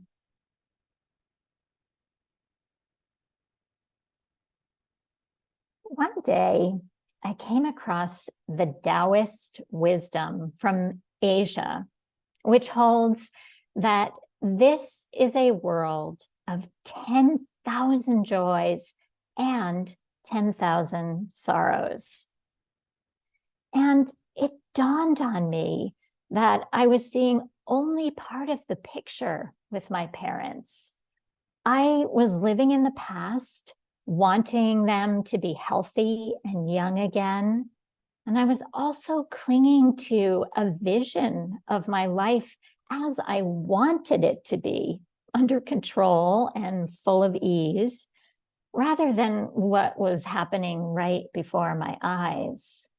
Now, our job as caregivers is to do ourselves a favor and acknowledge all of it, the joys and the sorrows both, the 10,000 things that bring a smile to our faces, and the 10,000 things we really could do without. With this glimmer of understanding, I began to lean into the reality that there's room for both beauty and pain on this journey of life. The realizations I discovered along the way form the backbone of my memoir, Heartwood. Now, the wisdom of the 10,000 joys and 10,000 sorrows fits so well into the theme of this year's Caregiver Summit, finding balance in your journey. And today I wanted to share several ideas and observations I've had along the way for you to pick and choose from. See what might work for you on your unique caregiving journey and leave the rest behind.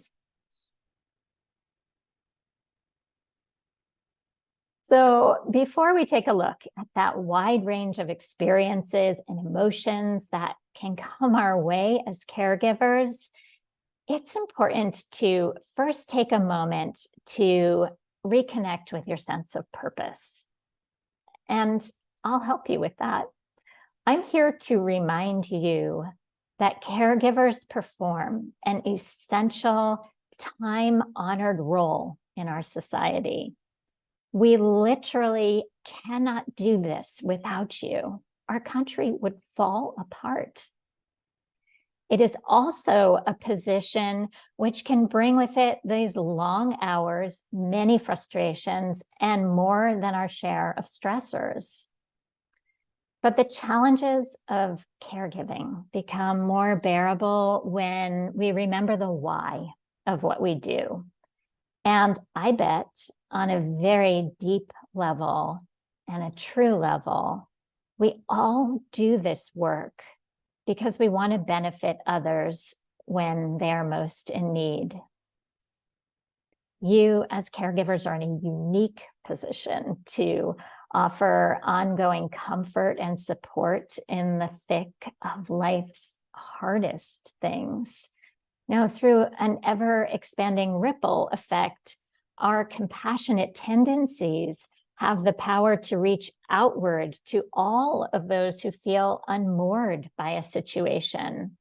The person we're caring for, the extended circle of loved ones, the doctors, the nurses, even the refrigerator repair guy who shows up to the house while you're feeding a loved one.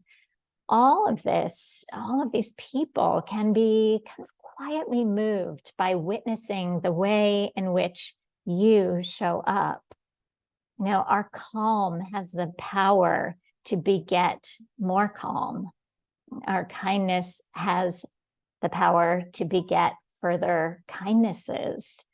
This really is your superpower. Make no mistake, the world needs this now more than ever.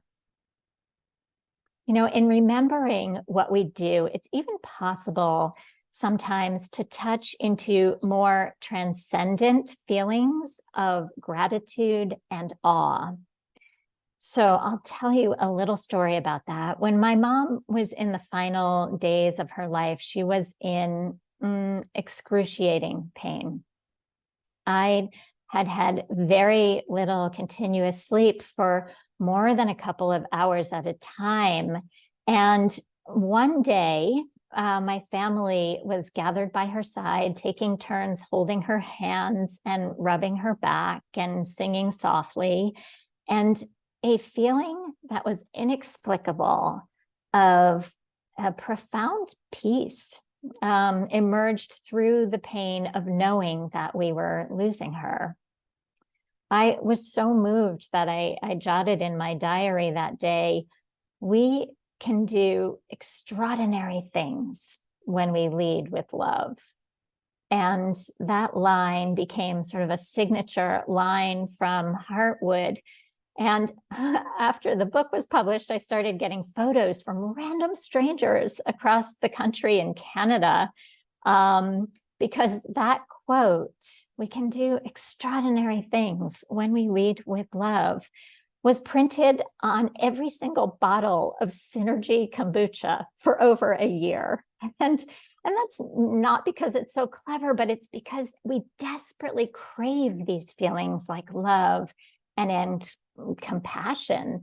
You know, they are not at all soft skills, as some might have you believe. So take some time every once in a while to connect with your purpose. So acknowledging the rose, the thorn, and the bud. You know, like I've said, despite the meaningfulness of caregiving, that day-to-day work can feel like an ever-changing journey of highs and lows. And it's important to experience the full spectrum of emotions without brushing the painful pieces under the rug. Like the 10,000 joys and the 10,000 sorrow Taoists, the young people in my life say, you've got to feel all the feels. In other words, you have to acknowledge the rose, the thorn, and the bud. So let's talk about toxic positivity for a moment. Toxic positivity is the pressure to display only positive emotions and to suppress negative emotions, feelings, reactions, or experiences. Toxic positivity is so widespread in our culture.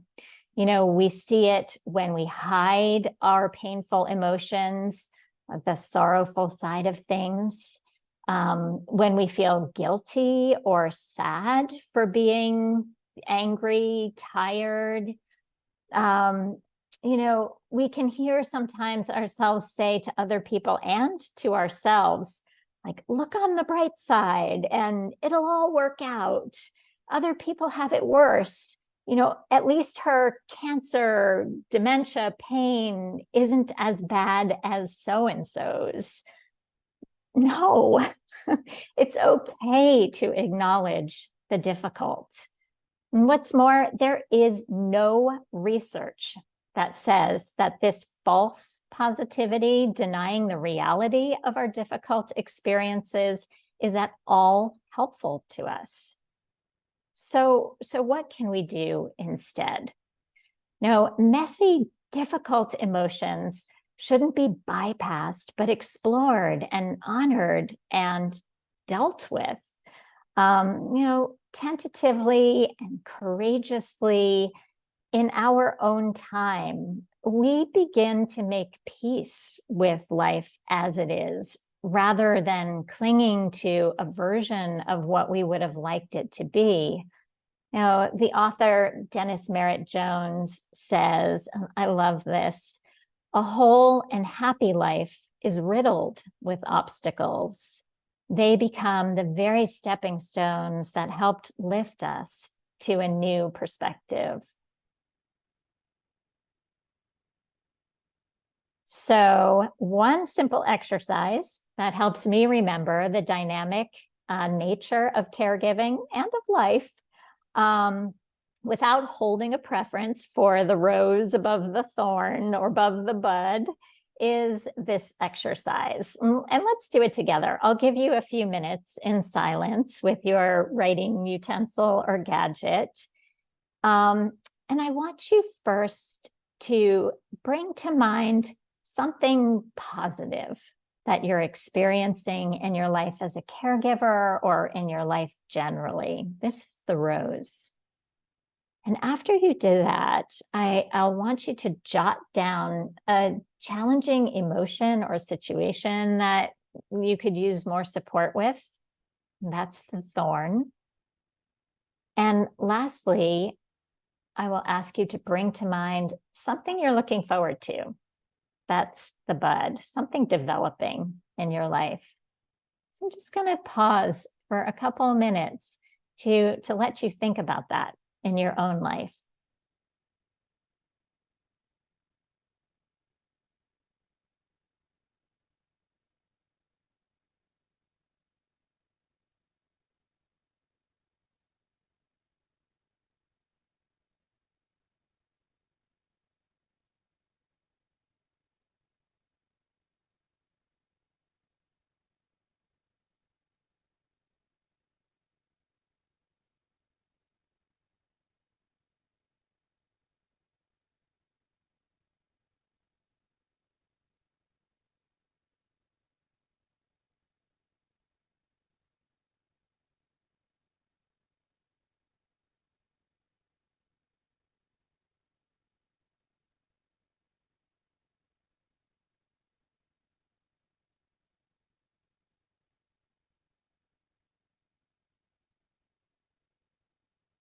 I'm drawing you back to this space.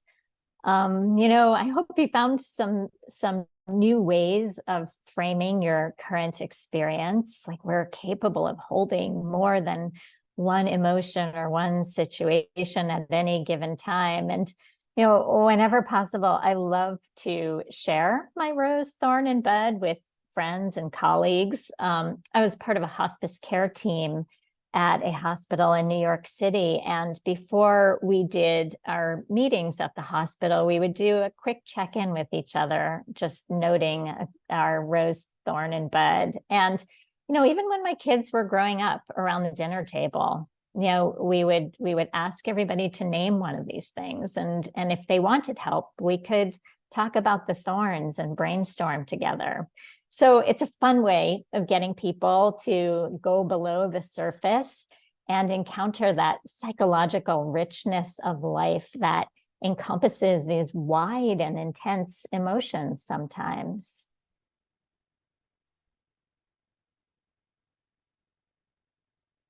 So several years ago, I apprenticed to 2 Zen monks in New York City who train people to be a compassionate presence at the bedside.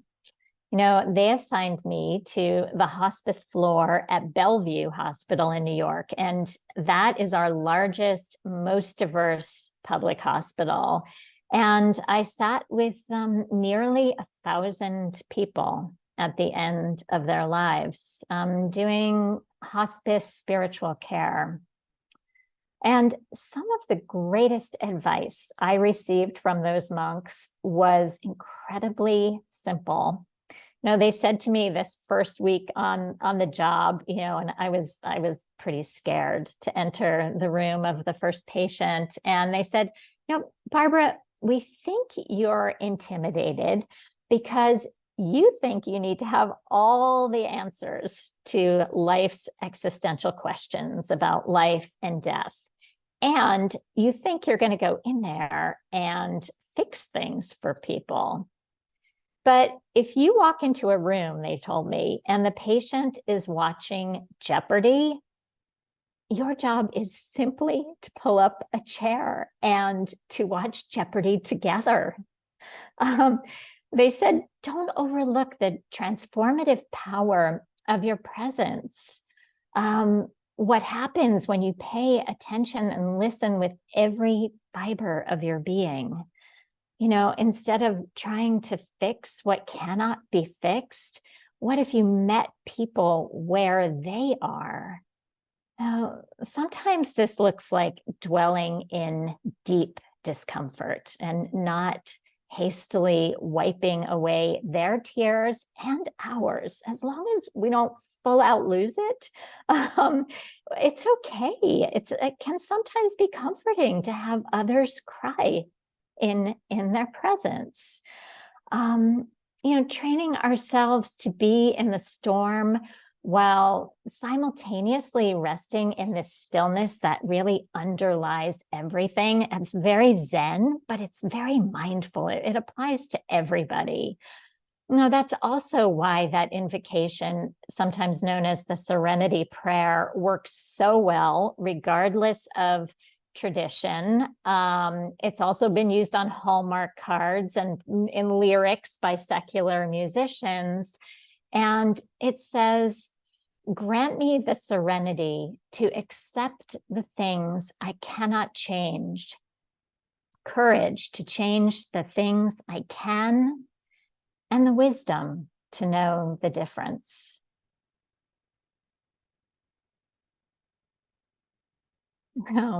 There's a line that goes, just because we can carry it, it doesn't mean it isn't heavy. We're often asked to figuratively carry heavy things as caregivers, and that's usually okay. It's part of the job, as long as we counterbalance that with engaging and meaningful self-care. The National Council on Aging says that over time, the accumulative stress of caregiving can begin to erode both your mental and your physical health. And sometimes well-meaning experts advise caregivers to take ample time for self-care. But there are others. A friend of mine who's a noted grief and caregiving expert, Devorah Medwin, she says that sometimes this puts an enormous amount of pressure on the caregiver because you feel like you have to go pay for an expensive massage or, take a series of yoga classes that you're not going to be able to make, which makes you feel guilty and inadequate in some ways. So my favorite tips are always the simplest, and sometimes they're absolutely free. So here's one of them. I like to bookend my days with some kind of intentional act. So before the tasks of the day come rushing in, and then again, when I'm preparing to go inward at night, I do something, like perhaps it's an intentional and purposeful walk outdoors. My mom used to do this. She used to do one single lap around the house at the start of the day, and then again at the end of the day. Sometimes that was all she could do for herself, but it was something. One of my sons is a college student right now, and he loves to think about life hacks. And he advises me that you should step outside every morning and let the natural light fall on your face first thing. It really helps with the circadian rhythms too, even if it's just for, a very short time. And in the evening, you can do this again. Step outside, see if you can find the moon and the stars, even if it's for like a really quick glance. Or your day might start with a poem or a prayer and end that way too, if that speaks to you. I spent a lot of time on the Lakota reservations in South Dakota, and one of my elder friends there begins every day by saying, today is a new day, a good day to be alive. And at the end of the day, she says, thank you, Wakantanka, Great Spirit, for the gifts you have given me today. And then she recounts one or two of those gifts. But the important thing is that these acts of self-care should be just for you, like not for the person that you're caring for or anyone else, but something that is for you. It could be an intentional cycle of an in-breath and an out-breath. Or sometimes we even have room for just one single neck roll.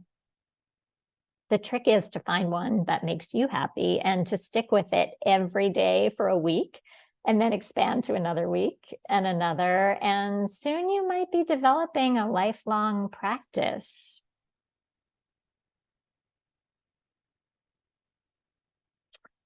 So I am a huge believer in the power of stories because they help us dig deep and they open ways of seeing and being in the world.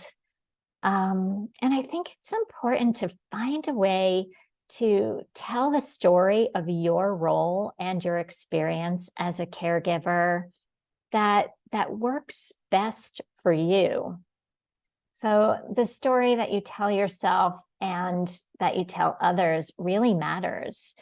So be on the lookout for symbols and objects and metaphors that help you with a fresh and balanced perspective, or perhaps challenge old, worn out narratives on, things that you've been telling yourself that might not even be fully true.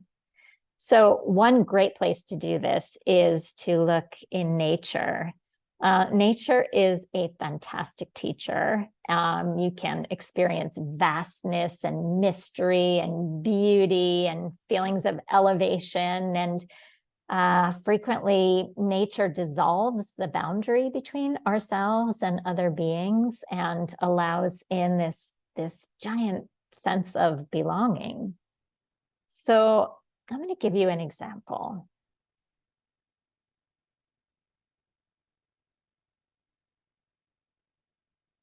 The next slide. Yeah.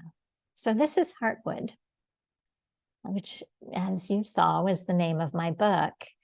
And when my parents died, it was just, they died honestly within a couple of months of one another. And I was bereft. Now, I was searching for exactly some kind of symbol, something to help me process my loss. And my husband and I took a walk in an old growth forest where I learned about the heartwood. So if you look carefully at that image, you'll see that the core of the tree is darker than the surrounding growth rings that grow around it. This darker part is the heartwood. It's the part that's most prized by woodworkers because it's strong and it's durable. But what most people don't realize is that the heartwood is dead. It's inert. No, it's no longer participating in the flow of the water and nutrients up and down the tree anymore. But the growth rings wouldn't be able to grow if we didn't have that inert, durable core. And, it dawned on me that we are so much like the trees. I mean, we carry memories of the loved ones in our lives and lessons from other losses in our core, in our heartwood. And we need the stability of that to go on forming new growth rings and continuing to do good in our lives. Heartwood was a way for me to tell both the story of the loss and the story of the ongoing love that never really goes away. Over time, so many readers have said to me that there are many kinds of losses in our heartwood. It's not just death. I mean, we might have the loss of a change of our health status, or the loss of a job, or the loss of a relationship. All of this was even more emphasized during this global pandemic, and we're still dealing with the effects of it. But when we tuck any lessons we have learned into our core, we have a better place to stand stably and honor them, refer back to them, and continue to grow. So there is a saying that we are a nation of closet mystics. We're looking for signs and symbols everywhere, and here are a few. So you might talk about the ebb and flow of the tide, or the hope that's found in a rainbow.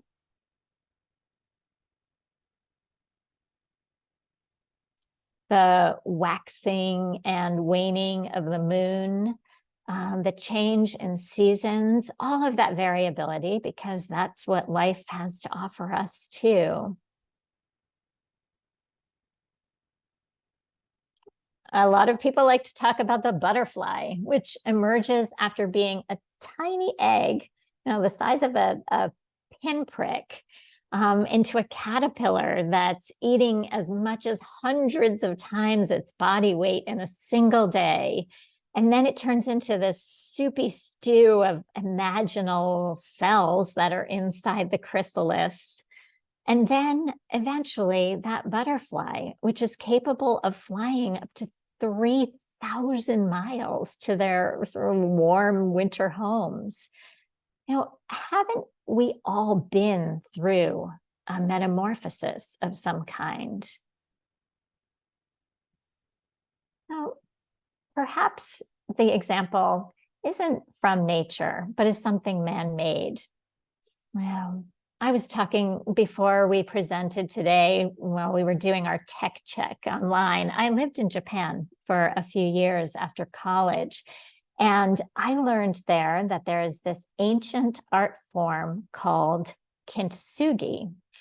It's the art of fixing very valuable cracked pottery. Rather than do what we all try to do, which is to get some kind of glue that hides the cracks perfectly, kintsugi is a technique that involves rejoining the broken pieces with a lacquer that's mixed with gold or sometimes silver or platinum. But when we put the whole thing back together, that piece of pottery looks even more beautiful and interesting than ever because of its broken history. I love that. I, as a writer, advise people to, jot down things, symbols, draw them perhaps in their notebook so you can refer to them later as well. So here we are, ready for the big lesson. Now, after many years of working in hospice chaplaincy and engaging in caregiving at home, after my parents, my aunt, and my in-laws, I began to learn something that seemed kind of backwards at first, backwards enough that it felt disorienting to me. I started learning about what it means to practice living with the end in mind. So really, what does that mean? It turns out that sages and saints throughout time, throughout geography, throughout religious and spiritual traditions, they have all strongly advised us to do just that, to live our lives with the end in mind if we want to have a more rich life. Rather than denying that we're frail and that we're mortal and we are someday going to lose those we love and lose our own lives, they say it is far better to acknowledge this. Instead of running in the opposite direction of death and really hardship of any kind, what if we turned around to face it head on, like casting the light of our flashlight into the shadows so we could get a better look? Now, it's a paradox, to be sure, but this is where we can feel most alive. It's exactly what I've been talking about with these 10,000 joys and sorrows, but it's kind of turned up a notch. Sometimes you can catch glimpses of living with the end in mind in modern times. I think about Steve Jobs, for instance, when he was just 50 and he had undergone surgery for the pancreatic cancer that was going to take his life 6 years later. He told a group of college students in a commencement address that death is very likely the single best invention of life. It is life's change agent, he said. And then he added, I'm sorry to be so dramatic, but it is quite true. Now, going back through time, we hear this call in the sayings of the Stoic philosophers like Marcus Aurelius, who urged us to wake up by saying, understand that your time has a limit set to it. Use it then to advance your enlightenment, or it will be gone and never in your power again. And we see it in all of these religious traditions, which thrills me as an interfaith minister. In the Judeo-Christian tradition, for instance, we hear the call to number our days that we may gain a heart of wisdom. Now, the remembrance of death has been a major topic in Islamic spirituality since the time of the Prophet Muhammad. Black Elk, the Oglala Lakota man, tells us it's good to have a reminder of death. It's very present in Hinduism and in Buddhism. Buddhist monks have been sitting around in charnel grounds, observing bodies so that they could see that they too sometimes will die. So here's something that I'd love to share. This is a piece of public art by an artist named Candy Chang. And several years ago, she lost the mother-like figure in her life. And she was living down in New Orleans, and she was so sad. She really didn't know what she was going to do. And she noticed an abandoned house in the neighborhood. And being the creative artisan that she is, she bought some chalkboard paint and covered the outside wall of the house with all that paint and stenciled across the top, "Before I die, I want to ... And she had all those lines, and she left a big bucket of colored chalk. So people of all ages started walking by and picking up the chalk and sharing their heartfelt hopes and dreams in this public space. Now, since then, over 5,000 Before I Die walls have been created in 78 countries in 35 different languages. And each wall is like a tribute to an examined life. And it's helping to destigmatize death line by line by line.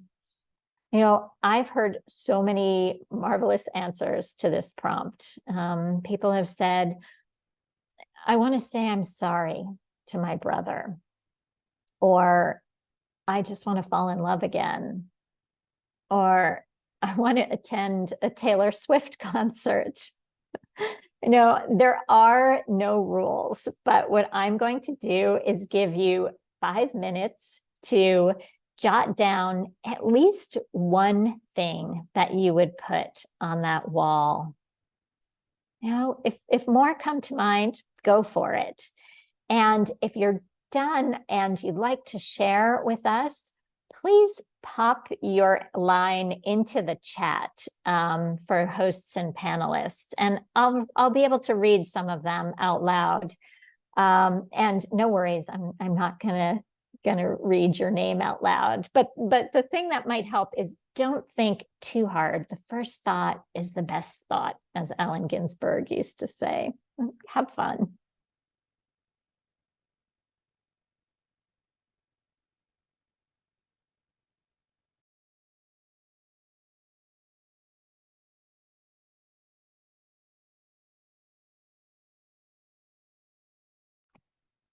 Hi, Barbara. How you doing? This is Daryl. Yeah, and I just want to say there was a comment in which an individual said that they lost their parents 5 days apart. Nothing could prepare you for the loss of anyone, but especially the loss of 2 back to back.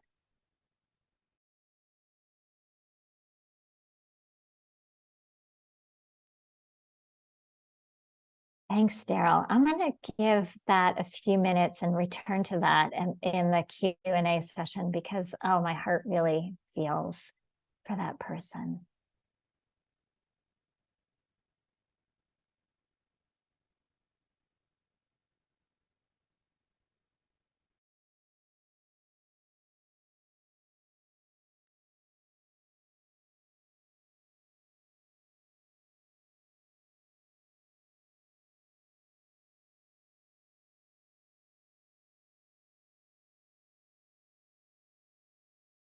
I'm starting to see some really nice responses to this in the chat.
Oh, you all, these are so incredibly moving.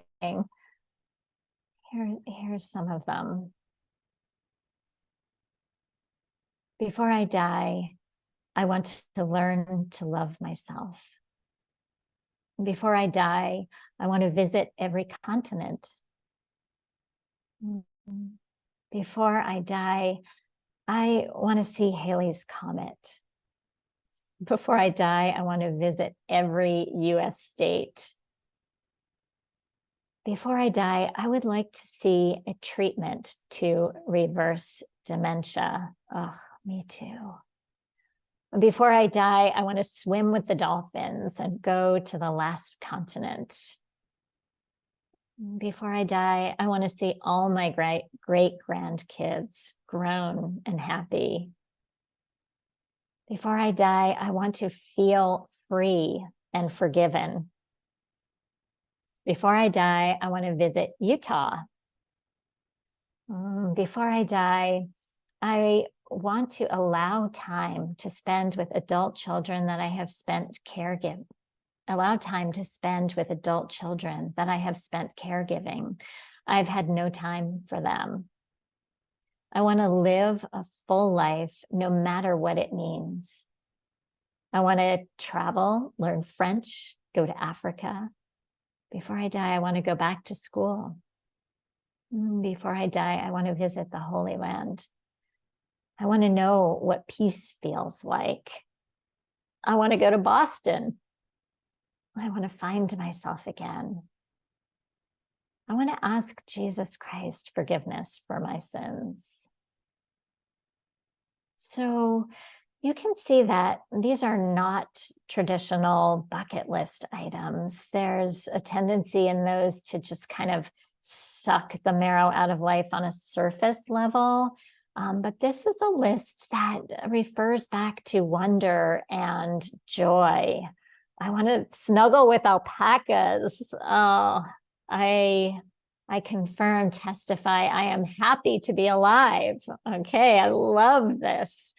But this is actually something that, there are exercises, they say, don't try this at home. I highly encourage you to try this at home. We have in the United States, at least, the Thanksgiving holiday coming up in a couple of weeks.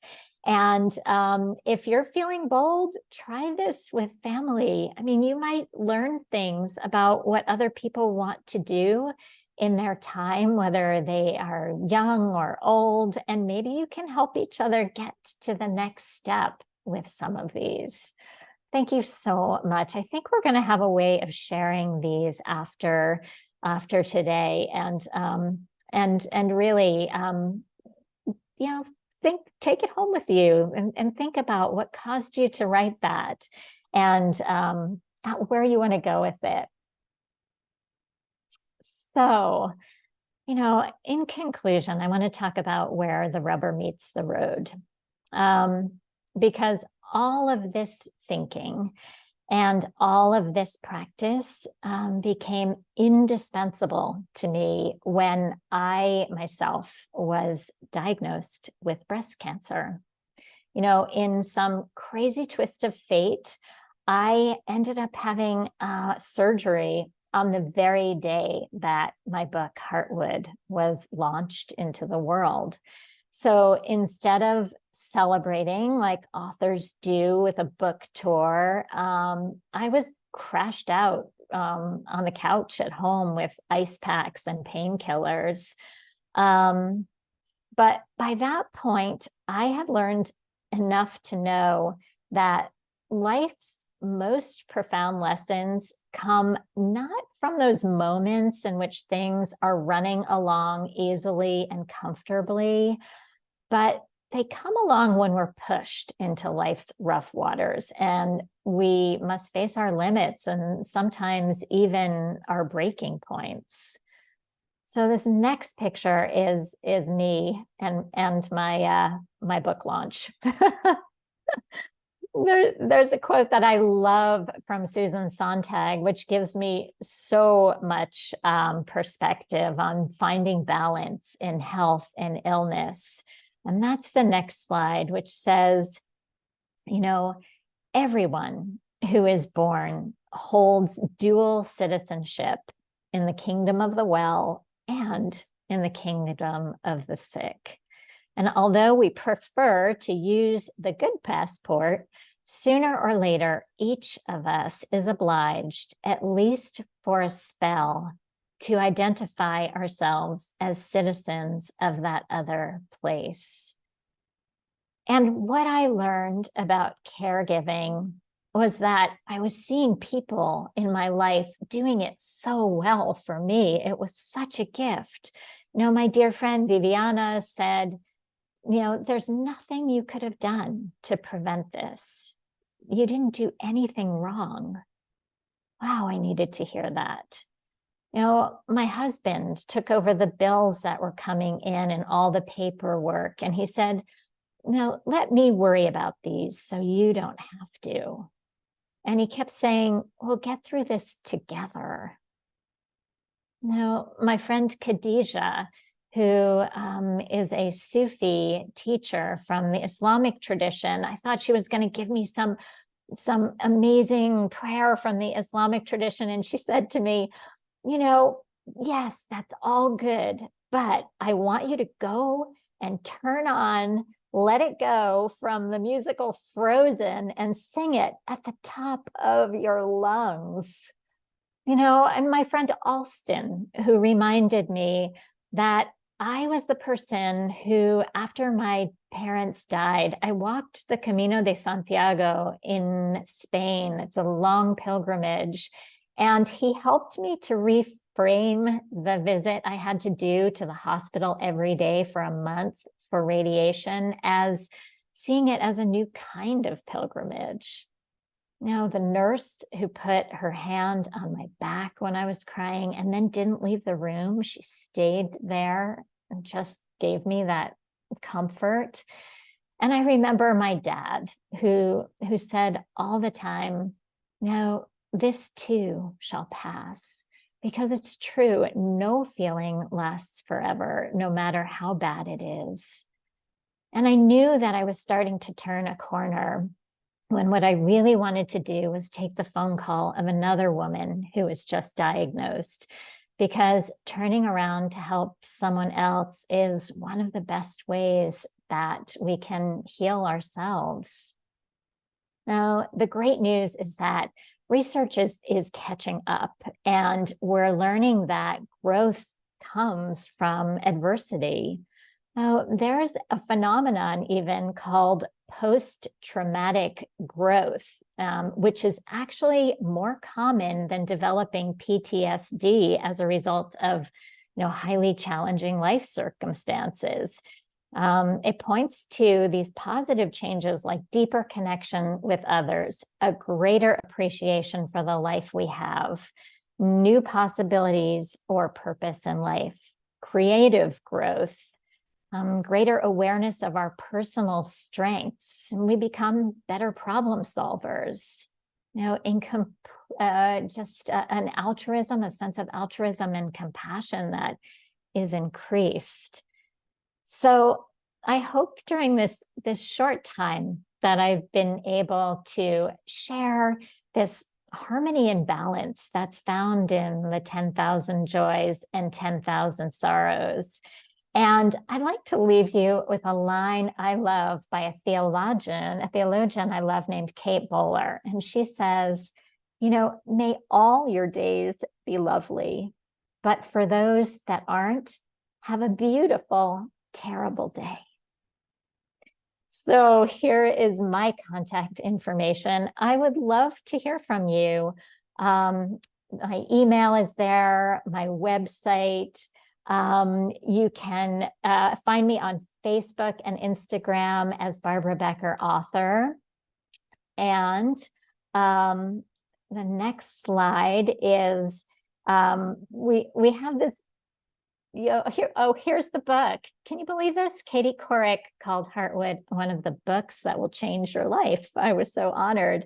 It's available wherever books are sold. And today only for the next 24 hours, the indie company uncommongoods.com has lowered the price of the book to honor all of you, the caregivers at this summit. And gosh, do we have time for one question or two? I think if I can get my audio turned on, I think we do.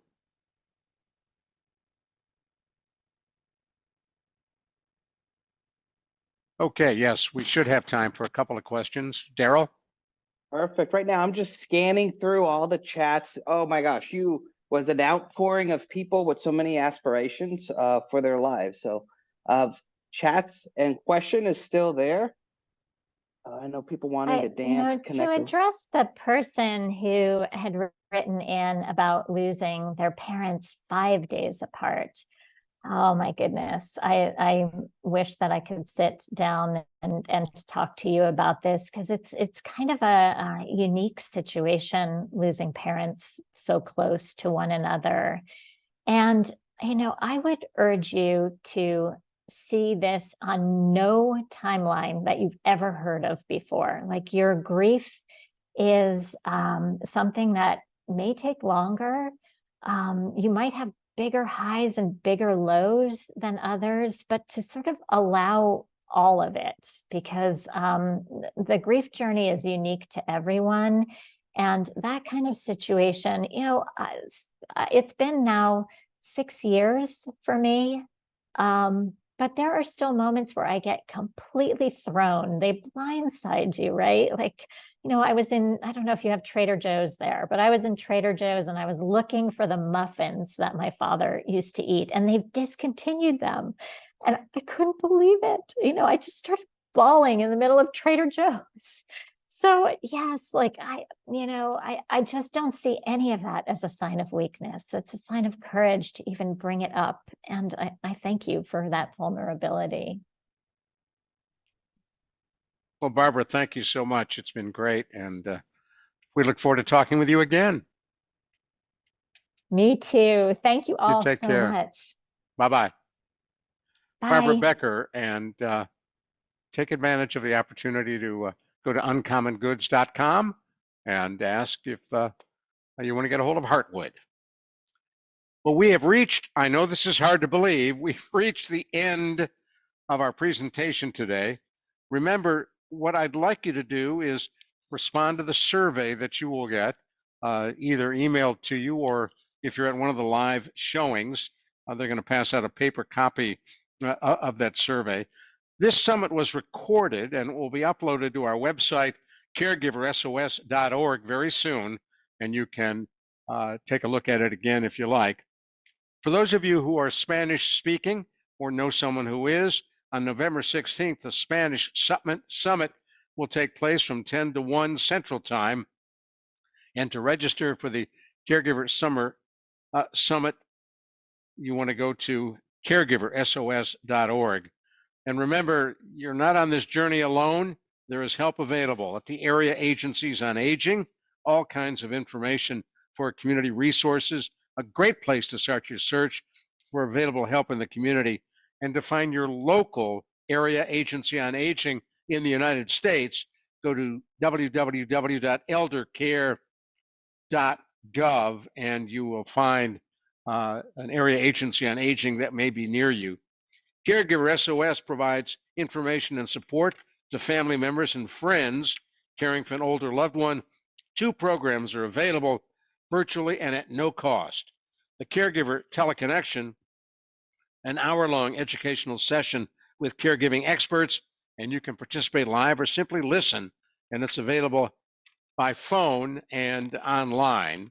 Stress Busting Program, which Mark Aguirre mentioned in his presentation, a 9-week evidence-based program proven to reduce stress, anger, and anxiety, and it will improve the quality of life.